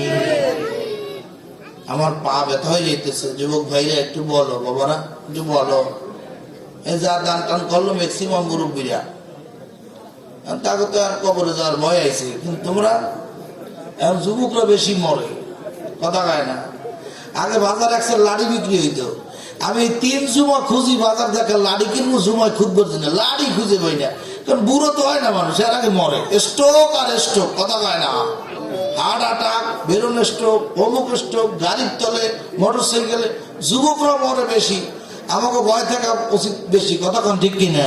আমিও তোমাদের মধ্যে একজন যুবক, খালি একটু পেট মোটা বেটা, গাঢ় শক্তি আছে, কথা হয় না। হ্যাঁ বলছেন, তুমি বলছেন যে গাঢ় শক্তি আছে। হ্যাঁ কই আর দিবেন না ভাইরা? এই একজন কি ঠাকুর ডলাইছে। আর কে আছেন? আল্লাহর ঘর নির্মাণের জন্য 1000 টাকা দিয়ে আল্লাহ জান্নাতে একটা বাড়ি কিনবো 1000 টাকার বিনিময়ে। কে আছো আল্লাহ মনটা নরম করে দাও, পকেটে টাকা বাড়ায় দাও, আল্লাহ মনটা নরম করে দাও, হিম্মত বাড়ায় দাও, শক্তি বাড়ায় দাও, দানের মন মানসিকতা তৈরি করে দাও আল্লাহ। ভাইরা, আল্লাহ তাআলা দেখতেছেন, ফেরেশতারা লিখতেছে কোন যুবক কোন বৃদ্ধ বাবা জান্নাতে বাড়ি ক্রয় করতে চায়, তোমার দান করতে দেরি হবে, আল্লাহ তোমার নামে বাড়ি বরাদ্দ করতে দেরি হবে না। কে আছো, কে আছো? আর একজন হবে না? 1000 টাকা আর একজন। এই যে আল্লাহু আকবার, ওই ভাইয়ের নাম লেখেন, ওই ভাইয়ের নাম লেখেন, 3 জনে লেখেন। সিরাজুল ইসলাম ভাই। আর কেউ আছে? শেষ বলো তার, সব বলো তার, লাস্ট একজন, লাস্ট একজন, লাস্ট একজন। আলহামদুলিল্লাহ, আল্লাহ কবুল করেন। 1000 টাকা। কি নাম? আবিদ বলল 1000 টাকা আল্লাহ দান কবুল করেন। যা বাকি আছে আমার নামে লিখে তো জীবনেও দেব না। এই না বলে আপনারা দেন না, কি করবো? ভাই রুমাল আছে? যুবক, যুবক কই যা, রুমাল কই?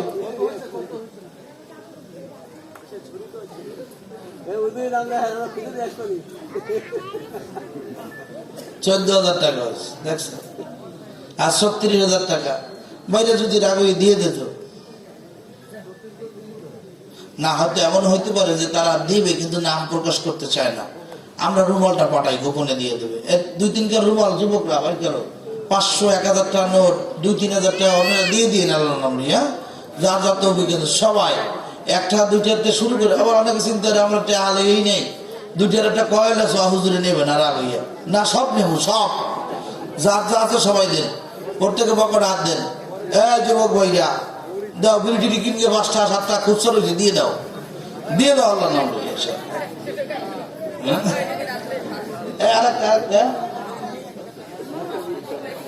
আব্দুর রহমান 1000 টাকা দান করছে, বাবা মার জন্য দোয়া চাইছে, আল্লাহ দান কবুল করো, জোরে বলি আমিন।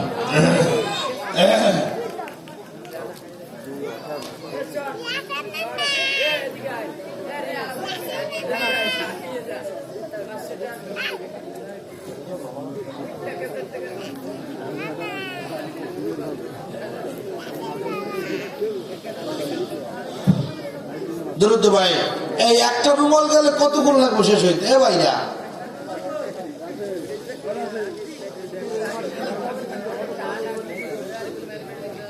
না, শোনেন, খেয়াল করেন,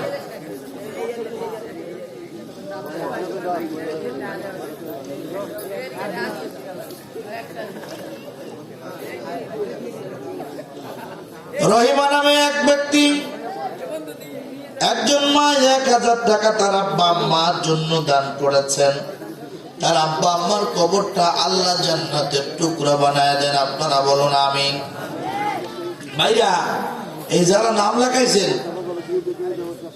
সাতক্ষীরা অঞ্চলে, দক্ষিণ অঞ্চলে বাড়িয়েছে কার কার আছে? এই যে দক্ষিণ অঞ্চলে এক ভাই আছে, মাহফিলে গেলে যে জায়গায় কালেকশন করি 10,000 লাভ ভাই, 20,000 লাভ ভাই। একজন একদিন মাহফিলে বলতেছে, হুজুর ওর নাম লিখেন না, কারণ কি? হুজুর খালি লেহাই দেয় না। তার বলতেছে ঘটনাকে সত্যি কয়, হুজুর সত্যি। তারপর তুমি লেখাও দাও না কেন? হুজুর কেউ দেয় না, আমি তো উৎসাহ দিই যে আমার দেখা দিয়ে দেখি আর 2-1 নাম লেখাও। আমি দিই না, ওরা তো দেবে। এই উৎসাহ দেওয়া লাগবে না কিন্তু, খবরদার। যারা নাম লেখাইছেন এই মাসের ভিতরে টাকা দিয়ে দেবেন ইনশাআল্লাহ। পারবেন তো ইনশাআল্লাহ? নূর ইসলাম 500 টাকা নগদ দিছে, যে নিয়ত করে দিছে আল্লাহ নিয়ত পূর্ণ করেন বলে আমিন। মা বোনদের লিস্টে একটু তাড়াতাড়ি পাঠান, তাড়াতাড়ি পাঠান। এই দেখেন সেই গামছা একটাই গেছে, আর যায় না, তাহলে হবে কত ভাই দাঁড়ানো। ও ভাই তুমি একটা গামছা পাঠাও। কি কাকা? রিয়া কাকা, রিয়া কাকা, দিয়া কাকা, জিয়া কাকা। আল্লাহ কাকা 1000 টাকা দান করেছেন, তার দান কবুল করে নাও, তার দিলের নেক মাকাসাদকে পূর্ণ করে দাও। আল্লাহ গামছা আছে তোমার বান্দাদের দিলটা নরম করে 500-1000 টাকার নোট দিয়ে গামছা ভরে দাও। মালিক যত লোক প্রকাশ্যে দান করলো, গোপনে দানকারী যেন তার চাইতে বেশি হয় এমন ব্যবস্থা আল্লাহ তুমি করো। আপনারা জোরে জোরে বলুন আমিন।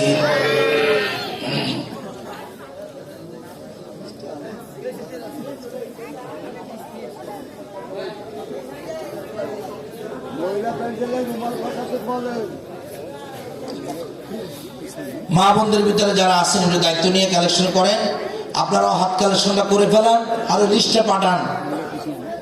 লিস্টে পাঠান 1000 ফুট ওই যে বালুর দাম 32,000 টাকা, ওই লিস্টেরটা আমাদের কাছে দ্রুত পাঠান, দ্রুত পাঠান কে কি দিছে। আর মা বোনদের এমনি হাত কালেকশনটা করেন, এখনই দেওয়া হয়ে যাবে। এই খেয়াল করুন, দেওয়া হয়ে যাবে। তবে দোয়ার ভিতরে কিন্তু খিচুড়ি দেওয়া হবে না। এই যুবকেরা শুনছ, এই দোয়ার ভিতরে কান্দাকাটি বাদ দিয়ে খিচুড়িতে গোস্ত আছে কিনা হিয়ে বাঁচবা, তা কিন্তু হবে না। খিচুড়ি মোনাজাতের পরে, কথা ঠিক?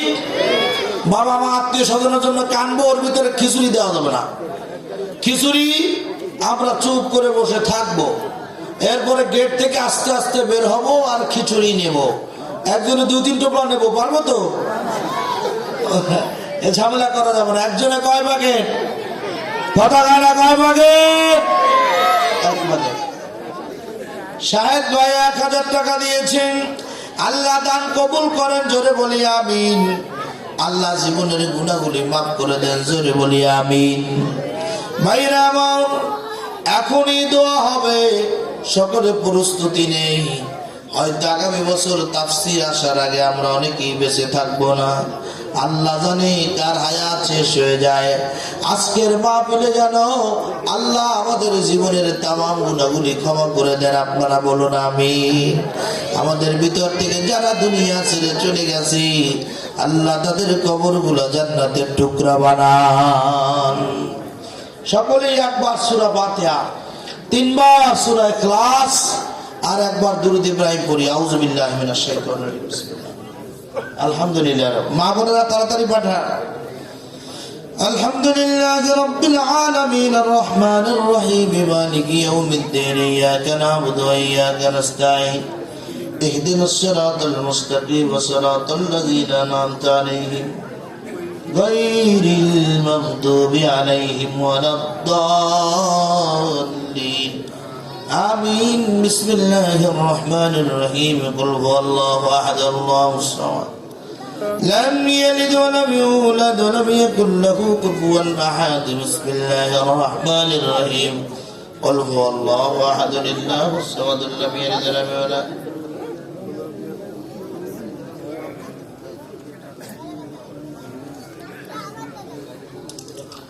ভাই, একটা আদব হলো, আপনাদের কষ্ট হবে, ওই জুতা খুললে আবার বল লাগবে, ওরে আল্লাহ। কিন্তু বইলে যে কি যাজা, যদি বইতেই পারি সুন্নত তরিকায়, একটা সুন্নত যদি জিন্দা হয়ে যায়, আল্লাহর কাছে শাহাদাতের মর্যাদা লাভ করব আমরা। আল্লাহ 100 গলা কাটা শহীদের মর্যাদা দান করবেন। সুবহানাল্লাহ বিহামদি। দাঁড়ানো ভাইরা যদি একটু বসে যায়, যুবকেরা যদি একটু কষ্ট করে, যদি দরিদ্র বান্দা ভিতর দিয়ে বেচানো জুতা আছে না, ওইগুলো পরাতে গেলে খোলা লাগবে না। বাকিরা একটু ভিতরে আসেন, একটু আসেন, একটু আসেন, আমরা একটু বসি। দাঁড়ানো ভাইরা